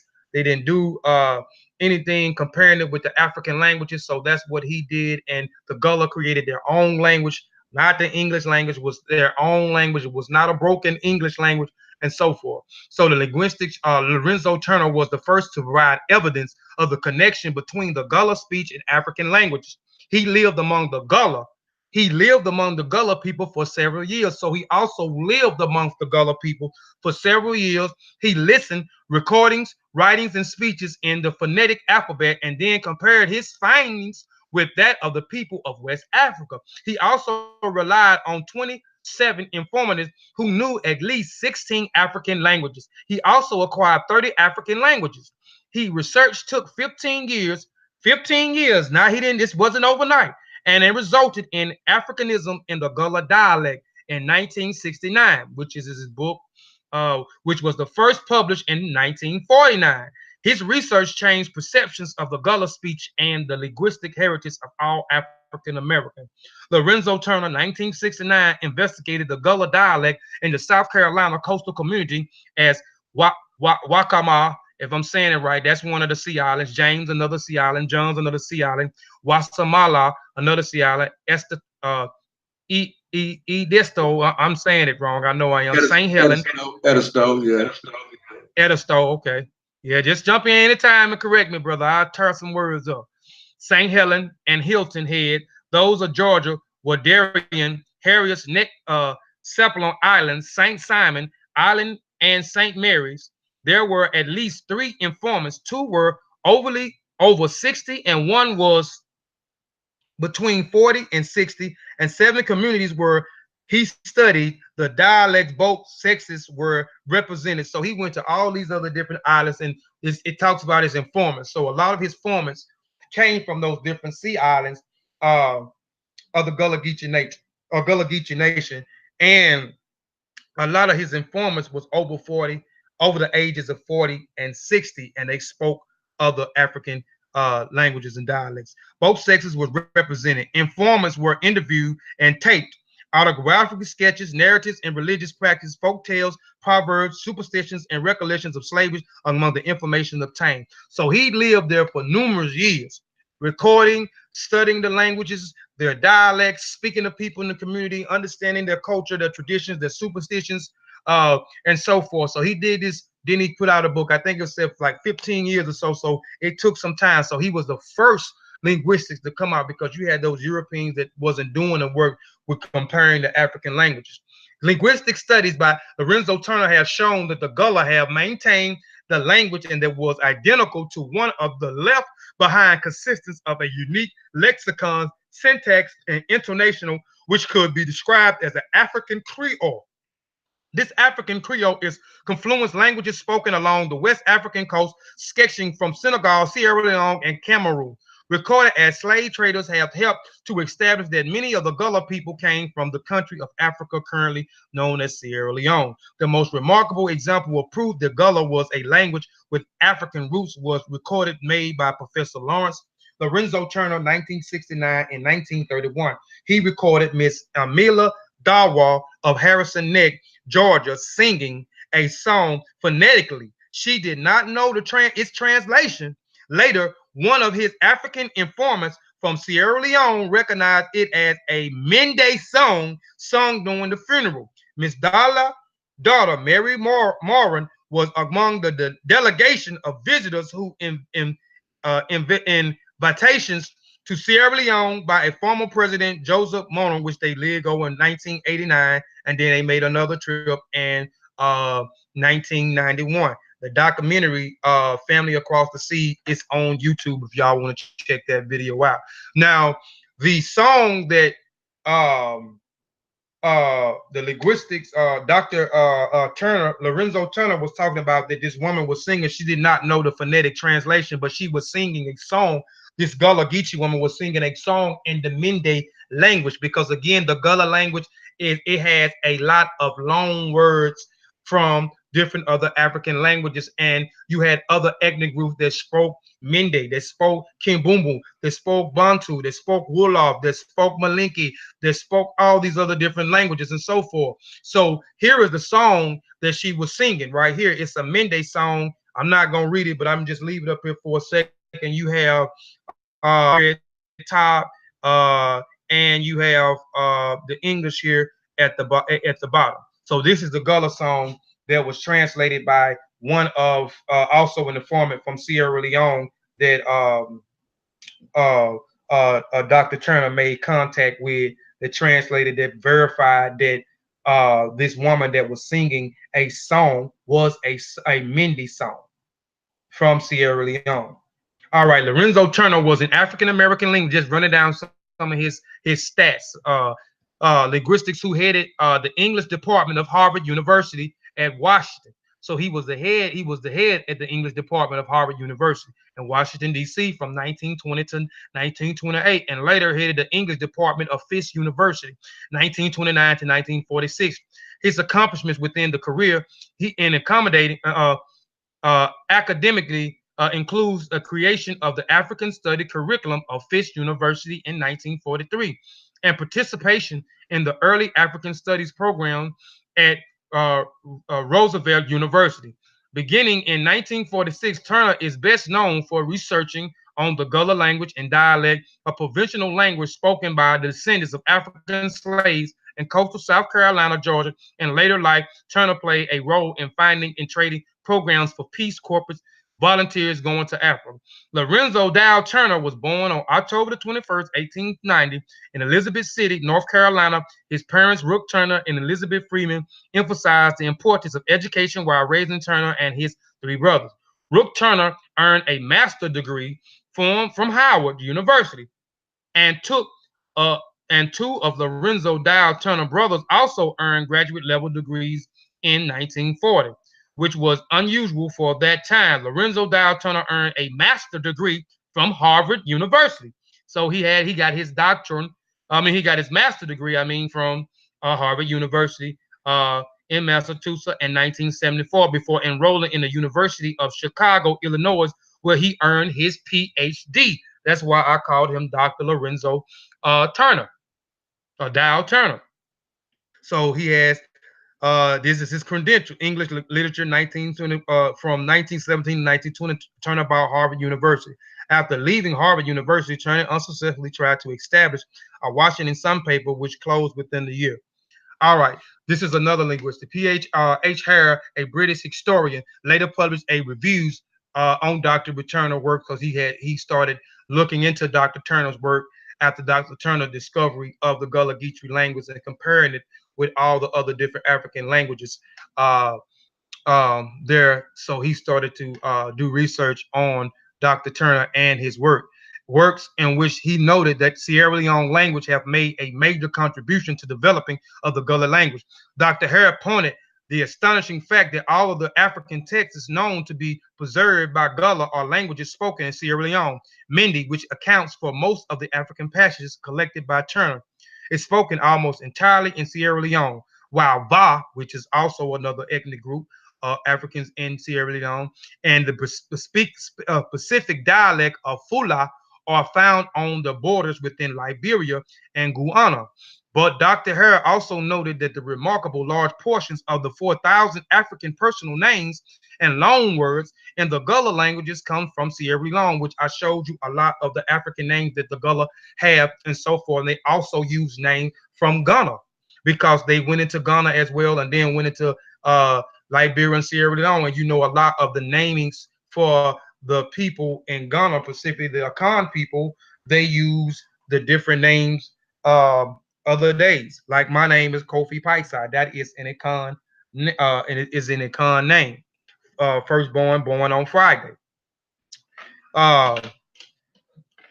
Africans, 20% of Africans vocabulary words from Sierra Leone language, Principal Mendes and Va. Dr. Hare concluded that South Carolina and Georgia is only place in the Americas where Sierra Leone language have exerted anything like its degree and influence.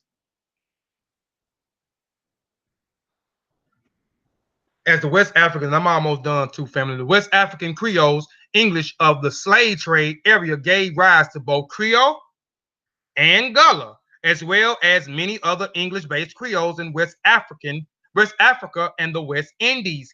All of these languages, it must be said, share many common elements of vocabulary and grammar.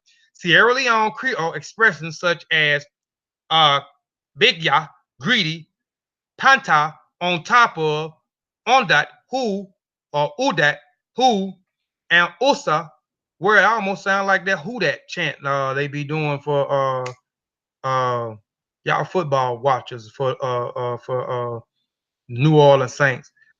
Usa, where are found and almost identically from in Gullah, as well as many other related Creoles. But the linguistics Ian Hancock has also pointed out a unique similarity between Creole and Gullah, featuring the vocabulary, grammar, and sound systems found in these two languages. And I was building with Sosa last week, and he was talking about those sound systems. Like Gullah Geechee is a dialect off of Gullah, and he said he can understand some of what the Gullah people were saying by the. If correct me if I'm saying it wrong. You said that you could understand based off of the sounds, correct? Yeah, what I was saying, I can understand Gullah just because I know I could just figure it out. I'm talking about sometime if a Geechee talking to another Geechee, even if I don't hear all the words, I still know what he said because of the tones. You know what I mean? Right. It's a rhythm. You know what I'm saying? Right. Yeah. Right. Found in the two languages, but in none of the other Atlantic Creoles, these common elements include, among others, the Creole expression boy, which means boy. Titi means girl. Inte, not so. And blank, a verbal auxiliary, which appears in Gullah as buh or tetu. So you can see the comparison of the Creole and Sierra Leone and with the Gullah language here. You got boy here at the top. Then you got boy here at the bottom for the Gullah. You got titi here in the Sierra Leone Creole, girl, and you got tita here in Gullah. You got inti, and then you got blang. Dr. Hancock has argued reasonable enough that these unique similarities, as well as many loan words in Gullah from Sierra Leone indigenous languages, must reflect a significant slave trade connection between Sierra Leone and the Gullah area. Finally, the word Gullah itself seems to reflect the rice coast origin of many of the slaves imported into South Carolina and Georgia. Lorenzo Turner attributed Gullah to Gala, which Queen Quee already affirmed. I had did on my presentation. She confirmed it right here in this thing, as well as Lorenzo Turner with his research. Gullah to Gala as a small tribe on the in Sierra Leone, Liberia borders where the Mende and the Va territories come together. But Gullah may also derive from Guyanese, which we talked about and we build on a little bit with the Gullah Geechee brother on the interview that we did with them. Another name for the Va or from Gallo. The Mende word for Va people, the Gullah also called themselves Geechee, which Dr. Turner attributed to the Kissi. I told you that the Kissi and the Angola people migrated out of which, and I also said that Angola is Ndongo. That is the proper word for that region is Ndongo. We know it became Angola when the Portuguese came there. But the Angolians and the Kissi migrated out of Central Africa and went into West Africa. So they are attributing the word Kissi, the Kissi tribe, pronounce it as Gitsi, the similarity of Kissi. And then you get from Gitsi, you get Geechee, which inhabits a large area adjoining to the Mindi, where the modern Sierra Leone, Liberia, and Guyana conversion gives the Mindi and the Va text preserved by the Gullah. The significant percentages of the Mindi and the Va names are loan words. In the Gullah languages, these interpretations seems to have considerable merit. The Gullah people have lived in African American lived in African American community along the Atlantic coast plains on the sea islands off the coast of South Carolina and Georgia since the late 17th century.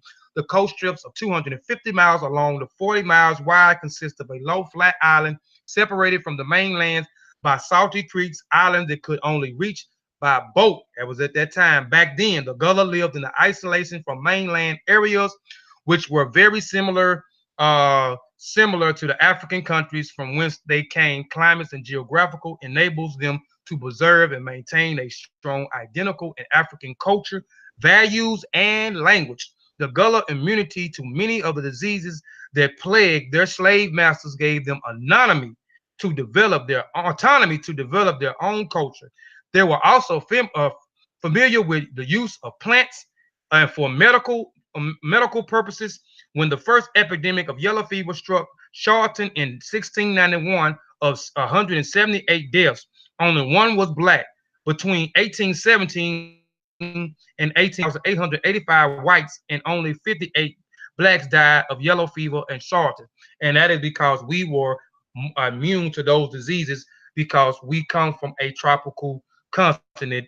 And they came from Sierra Leone and Liberia and those sea islands off the coast of North Carolina and Georgia was in a tropical area. So we was more immune because we was already living in those conditions before. So I was giving you some stats of how many died. And this is the reason why the slave master was not on the plantation or lived with them, because they was not immune to yellow fever or malaria that was on those slave plantations. So 6 months out of the year, they was not on the plantation.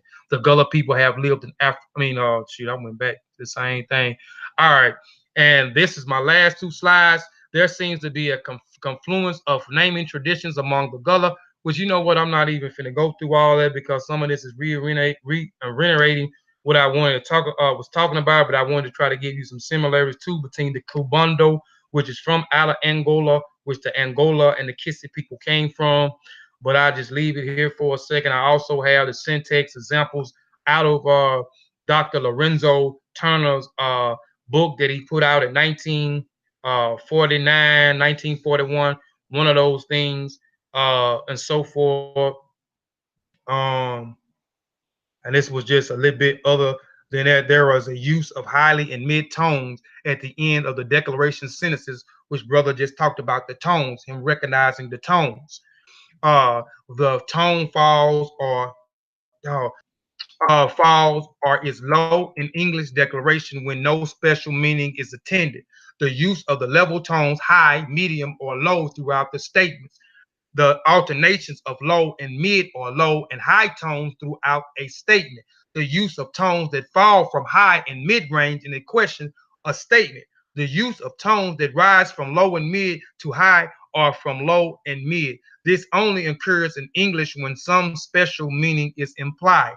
The use, and we're just talking about the tones, as my brother was talking about, knowing just the different tones. The use of non-English tones in Gullah words and the short phrases, which they have short phrases because they cut off certain words.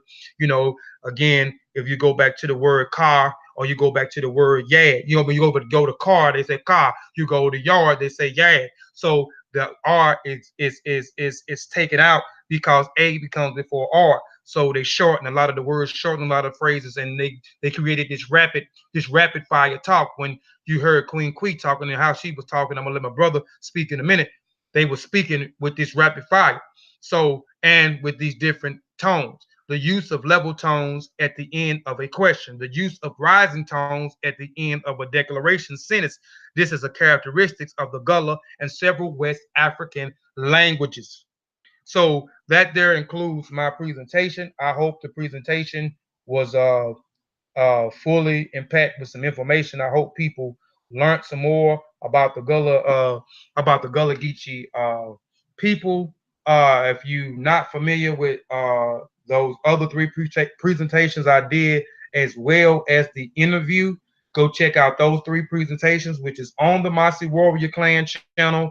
Also, go check out the interview that we did with 843 Gullah News and Sosa that's on here now. These are my references right here. I'm gonna let my brother speak a little bit and Geechee, and if he has some other things that he want to say, I'm gonna let him have the floor and speak before we get off here, and then I allow my brother Ara Kureen, which means brother, any her at Sean Calfunny, you know what I'm saying, and speaking. We'll get out of here. Again, I hope the video was impactful. I hope y'all enjoyed the video. It took me some time to put this video together. I hope y'all really do appreciate what we are doing, because we are not getting paid for this, and this is very time consuming. We are losing sleep doing this. We are purchasing books out of our own money so we can continue to bring forth sound and accurate information as possible. Again, I always give a disclaimer, and I don't have a problem with you critiquing my information, vetting my sources. This is the only way I'll be able to get better. So you won't have to worry about me making a video attacking you because you disagree with some things that I said, and if you come to me in a humble way without using Iwa Baruku, which is bad character, or Isfet, I have no problem with listening to you and then coming back and correcting the errors that I made. You know what I'm saying? That's why I say I will alter and change the presentation as necessary. So these are. Hey, hold on. I'm interrupting right quick. We are not altering anything without evidence. So if we are That's what I'm incorrect, saying, Sean. you better Go bring ahead. them sources.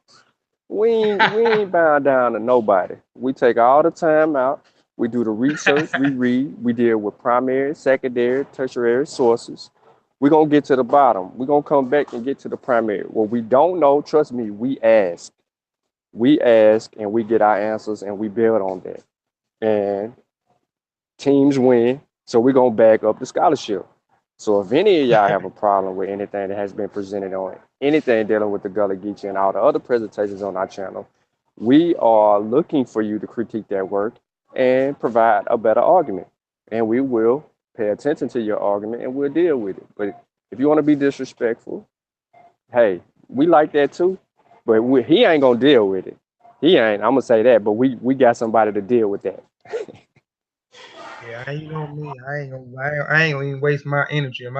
My energy is too precious to be wasting on some bullshit. I ain't gonna say to you won't hear me say too much. You won't even hear me typing nothing. So yeah, but we got people that'll deal with that. And if I have to, I don't have a problem with it. I don't really don't have a problem with it. But if I deal with it, we gonna do it in a respectful way. I don't have time to be going back and forward and arguing with somebody, because at that point they not listening to what I got to say, and then when it get too disrespectful on my end, I'm gonna shut down. I'm not gonna even listen. So it's gonna defeat the purpose of having a bill. But I don't mind having a civilized bill. But right now I don't say anything because I don't see civilized bills. You know what I'm saying? I see chaos and confusion, you know what I'm saying, in these bills. So, and it takes away from the learning process. It takes away from me learning. It takes away from everybody else learning. So I just let people that's not my lane. So I let other people do that, like my brother, any shell funny. He gonna bring you the business. He gonna give you the business. But here I have please subscribe to the channels Seshu Ma'ani Meta Nature, which is here. This is a group that I belong to, like-minded individuals that is studying the language, which is the running Kemet, and the writing system, the Seshu Meta Nature. Also, please go subscribe to Kofi Paisai TV. I've been neglecting my TV channel a little bit, but some of the videos I've been doing here, I've been uploading on there. But I have a whole lot of other host of videos that I have done. It's not on the Mossy. It's on my channel, maybe about 45 that's not on the Mossy Warriors Clan channel. So go check those out. Please support my channel. The latest one I did was the Mbungala people. I got a thumbs down. You know, it's cool. Everybody's not going to agree. And I know they probably wouldn't agree with some of the things that the Mbungala talk about.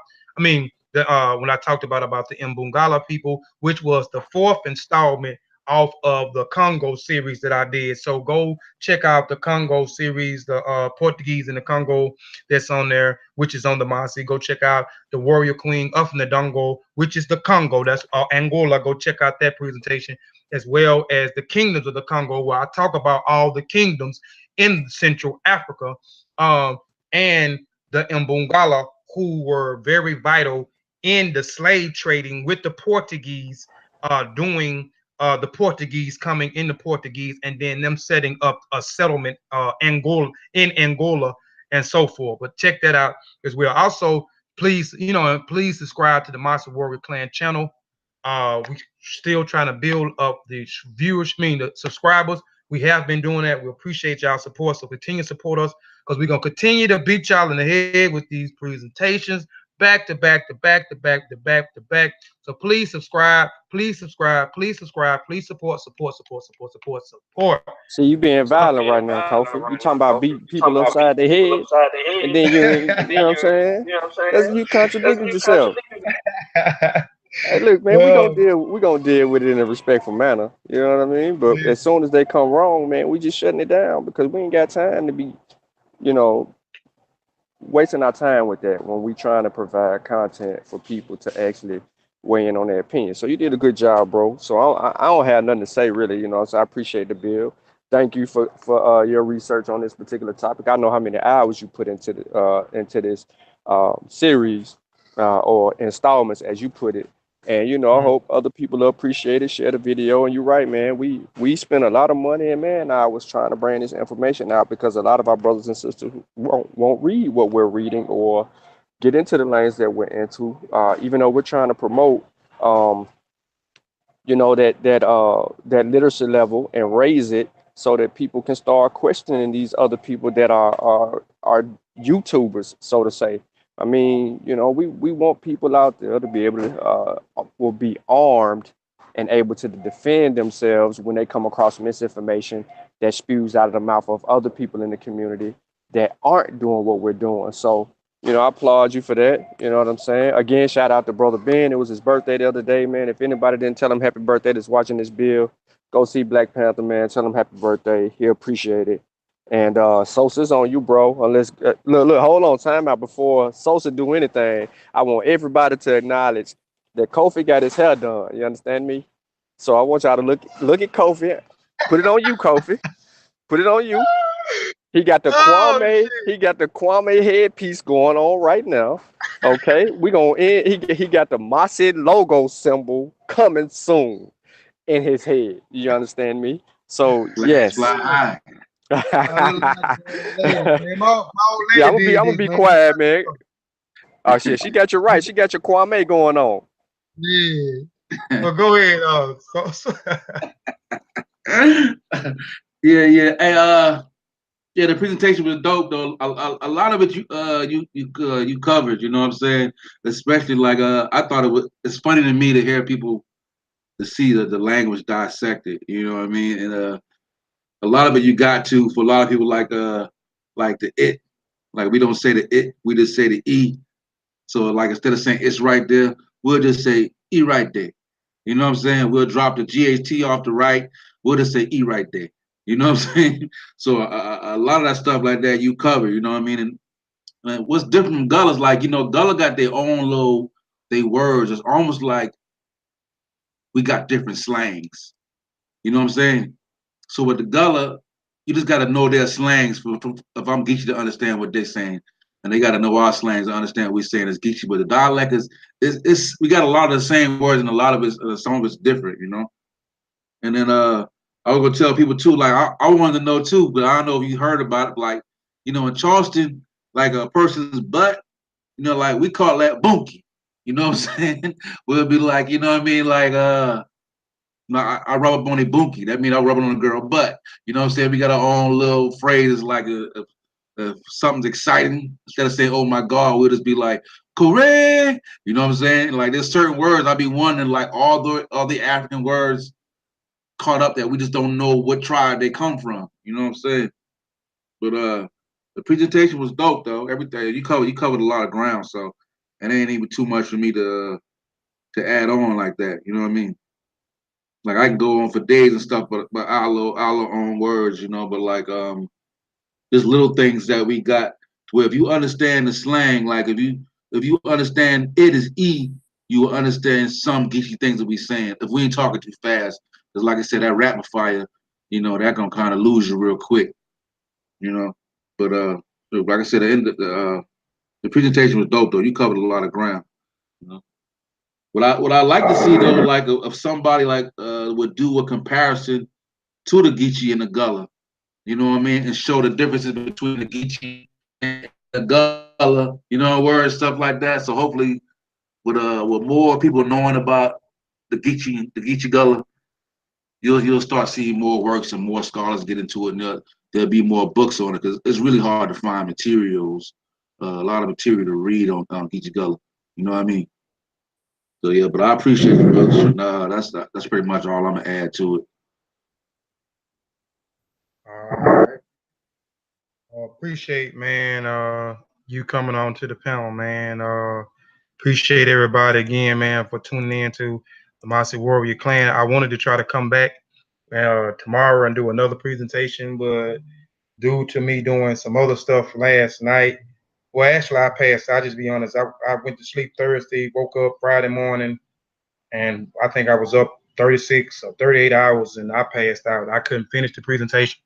I'll finish it today, but I'll save it for another time. So I'll put the flyer up today, but be looking forward to the Louisiana Uprise of 1811, which is going to be full jam pack of information. It's going to be covering all aspects of this revolt. This hadn't been talked about.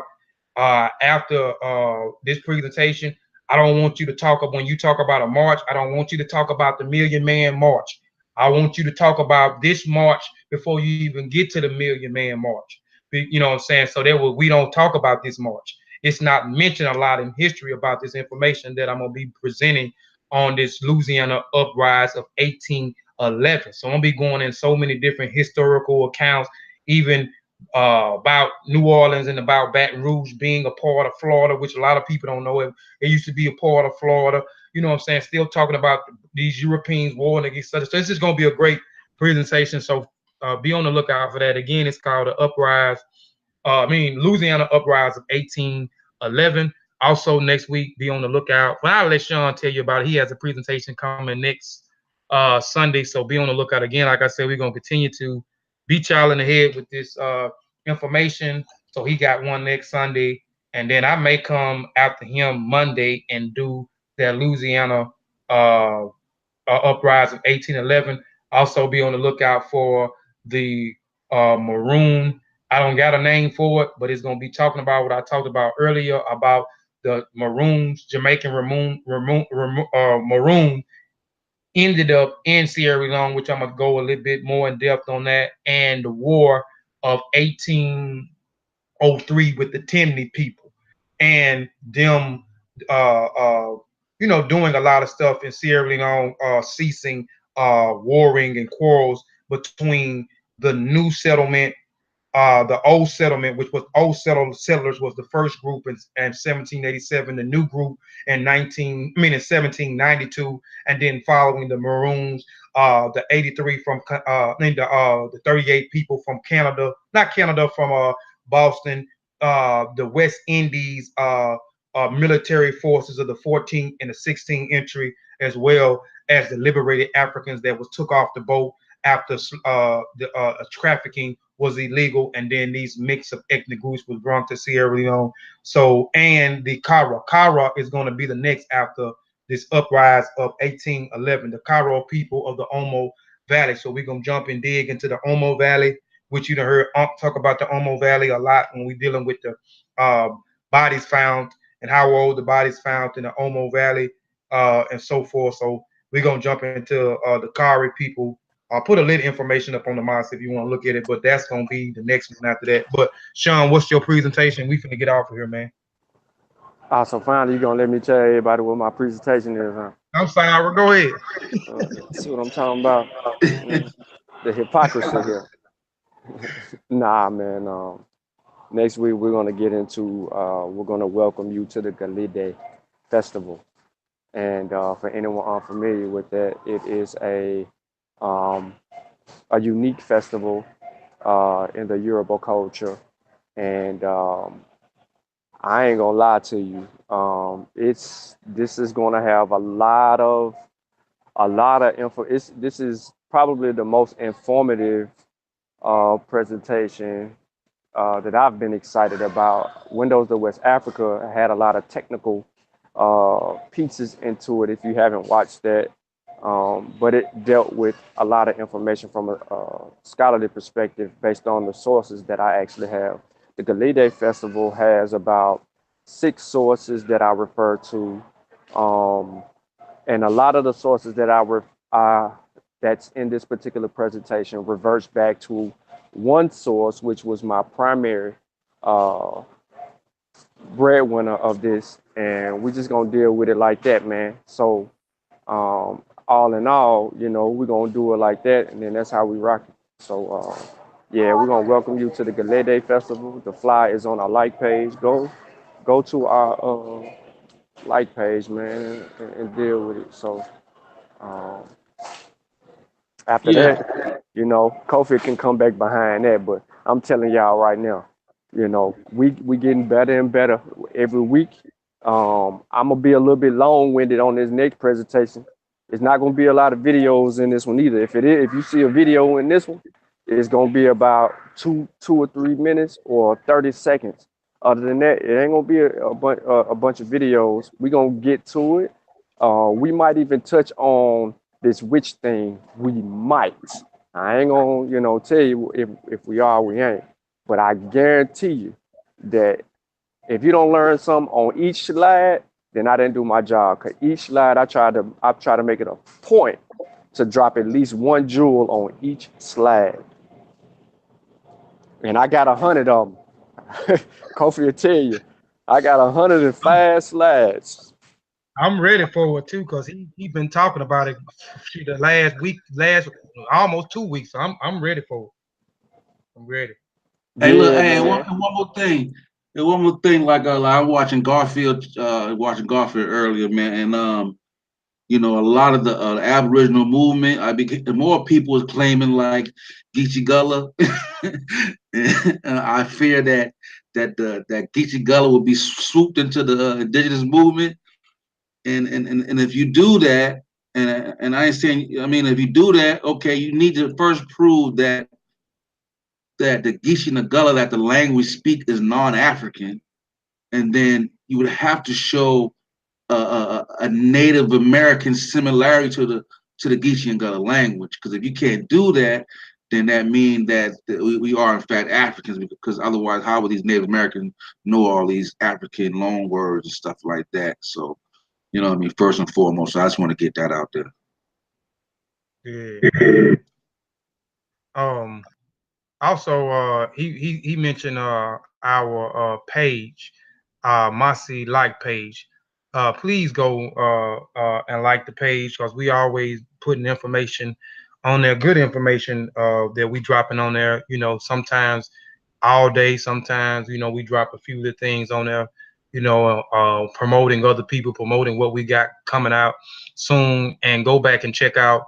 If you hadn't checked out, check out the lit presentation my brother did yesterday, dealing with EY Pele, and I appreciate him. He said it was inspired by my presentation, the EY Pele and Ori Tutu presentation. So if you hadn't looked at that, it's not on this channel. Go to Kofi Paisai TV to check out that EY Pele and Ori Tutu presentation. And tomorrow night, I may come back on and I may do the African dance reloaded, a presentation that I already did with just a few slides, maybe a little bit more information, nothing long, maybe about 30 minutes.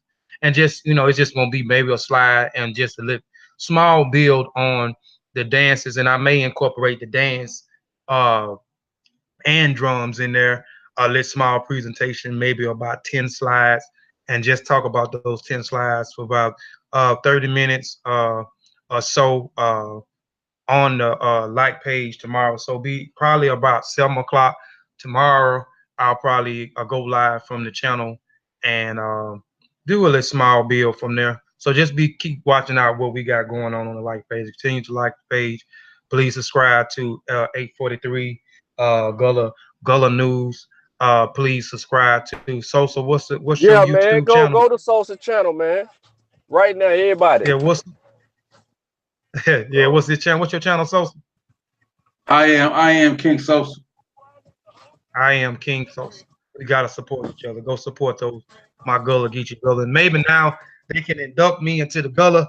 Yeah, Gullah. man. Look here, man. Kofi is now a part of the Gullah Geechee Society by heart and desire, because he Yeah. has desired to do nothing but talk about them for the last few months, and that is all he gonna talk about.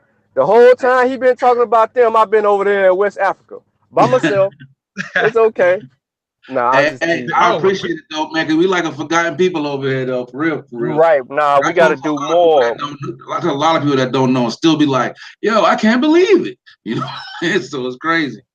Yeah, we gotta do more dealing with the Gullah Geechee, and that's gotta be part of our job, because the more, I just want to say this, and what I'm saying, I'm not trying to just be long-winded here, but the more you speak about West African culture to people, the more you can tie in the Gullah Geechee and everything else, because what we're doing is we're painting a picture of a culture that you're going to see here in the Americas. So if you continue to watch what we talk about, you're going to see these things that we talk about here in the Americas. That's why if anybody that watch our presentations, man, if you're tuning this to now, you already done watched everything. Even if you done left the bill, if you don't pay attention to what we're actually saying, and I know we could be boring to some people because we're not shucking and jiving, name calling and cussing people out. Um, but if you're watching our shows, man, our shows are specifically geared toward the educational purposes of not only you, but also your children and your children's children, and my children. So in the future, they have something that they can go back to and they can learn from, and then they can gather these sources and learn even more information. So if we're going to stand on each other's shoulders, man, we got to show that connection. And the reason we keep reverting back to the Geechee, the Gullah and the Geechee, is because of their importance to the African in the Americas. Period. They have the most important piece to our puzzle in connecting our history, because they were able to maintain and hold on to some things that people who left outside of this big band that we call the Gullah and the Geechee along that coastline. Soon as you get away from that coastline, we start losing a piece of us. And the further you go, the less the less you are African. Let's just say it like that, because you start losing all of that. You know what I'm saying? So it's our job, man. We have brothers and sisters that deal with um, everything that's under our feet here in the Americas. We have brothers that deal with science, linguistics, and we really, as a family, we cover all the areas. So we don't give anybody any wiggle room, and you actually can tie in all of our information to back one another up. And like Uncle always says, we're gonna back each other up, you know, regardless of anything, because the way we are aligned as a family. So, you know, that's how we rocking. And we hope to educate you guys on all fields. We deal with all fields, and we're going to show these things, and we're going to show you. If y'all haven't seen or the presentation when Kofi get to talking about the rice, or when I mention the rice, because I mentioned the rice in the presentation.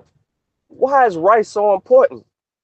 Because in the Gullah Geechee people, what they did was cultivate rice in a way that proves beyond a shadow of a doubt that we West African. Based on the way that the rice was cultivated. They specifically got us from certain parts of West Africa to do those jobs. Sugar, uh, rice, tobacco, all of these things specifically. So, we Yeah, doing our job, indigo man. too, to get that color indigo. Bam. Yeah, the color. Yep. Yep. Yep. Straight out of West Africa, baby. Yep. Yeah, man. But Sure. Kofi, hey, Gullah Geechee family, Kofi is all y'all's. He need to go to New Orleans, or he need to go to Gullah Geechee. I'm sorry. He need to go to either in Florida, Georgia, South Carolina. He got 3 places he can go, and his whole tone. He can work that countryness, that Mississippi in out of him, and deal with that. Change his whole lingo up, man. And when he come back Yeah, to the he next good. He good presentation, at Charleston. He good at exactly. Charleston. So you ever got time to come out, man? Look, we good out there. So you eat good, man. Feed you good. See, Got family out Yeah. there now, man. Give me some of that rice and that grits and shrimp. Yeah, I'm coming. Yeah, you look at good that. out. Look, They child, treat you man. good. You good out there, man. We got you. You going to here? Yeah, but maybe share about stream real quick. We finna get on up out of here. Uh, Again, I appreciate Modupe, which means thank you. Moriri means appreciate or appreciation. So I appreciate y'all for tuning in. Y'all could have been doing anything else. But but y'all tuned in and rocked out with the Mossy for a little while. So appreciate y'all for doing that. And again, be looking for the Sean's video presentation next Sunday. And also be looking for tomorrow. I'll be doing African dance. Reloaded, just a few slides in the build for about 30 minutes. So tune in if you got a little time. Tune in, rock out and build, and learn a little bit about the different dances and the different 4 categories that the African dance is broke up into. So on that, I'm gonna say Alafia Ibe, Modupe, Moriri, and we out. Is my screen sharing Sean? Flash fly high. Yeah. Let's get it. All right. Hey, I don't see nothing. Yeah, there we go. We're good, man.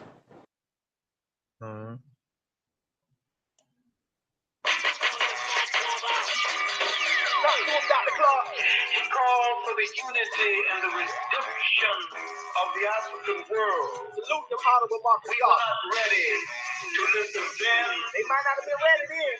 There's wonder whether we are ready. Ain't no doubt about it. To listen. You ready, baby? Now. Let's go. Yeah. Flag fly high. Flag fly high. Flag fly high. Black people side to side. It's the flag fly high. Come on. Flag fly high. Flag fly high. Flag fly high. All these G's on the rise, all high. Flag fly high. Hold it high. Let it fly. Until it's forever. Die. On the 90, the throne ready. Let's take a ride. Cash won't fix me, don't choose a side. This is the path for the warriors. Seldom travel yet still bad glorious. Yeah. Black power represents us. You either rolling with Africa or against us. Flag fly high. Flag fly high. Flag fly high.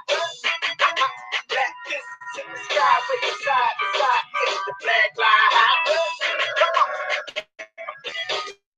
Flag fly high. Flag. All these G's on the rise, all eyes are recognized. Flag fly high. The red is for the blood. I got the best stock. The rest got stood. The black is for the gods, melanated and elevated, holding the main charge. The green is for the cradle. Africa, everything first, the earth stable. The secular sick, put it together as a symbol of liberation. That's how we get the letters RBG. Flag fly.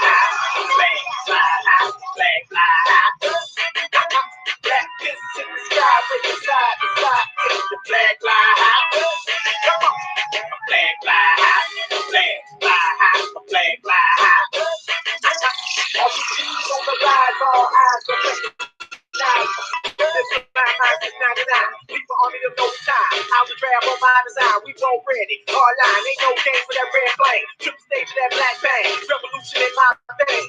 Till we free, I won't change. And you can count on that like an advocate. Celebrate the victories and the challenges. It's deeper than social media, the statuses. This lifestyle, motivation, building practices. Yeah. My flag fly high, my flag fly high, my flag fly high. Black fists in the sky, raise side to side, it's the flag fly high. Flag fly high, flag fly high, my flag fly high. RPGs on the rise, all eyes on the sky, the flag fly high. Red, red, red, black, black, black, green, green, green. RPG, I'm about to red, black, black, black, green. RPG, I'm about that red, red, red, that black, black, black, that green, green, green. RPG, I'm about that red, red, red, black, black, black, green, green, green. That RPG, baby. RPG, baby. Fly high, my flag, fly high, my flag, fly high. Shout out to all my RPGs worldwide. Doing this thing garbage style, you know what I'm talking about? Yeah. Flag fly high, my flag fly high. Come on. Flag fly high, my flag fly high, my flag fly high. RPGs on the rise, all eyes gonna recognize. My flag fly high.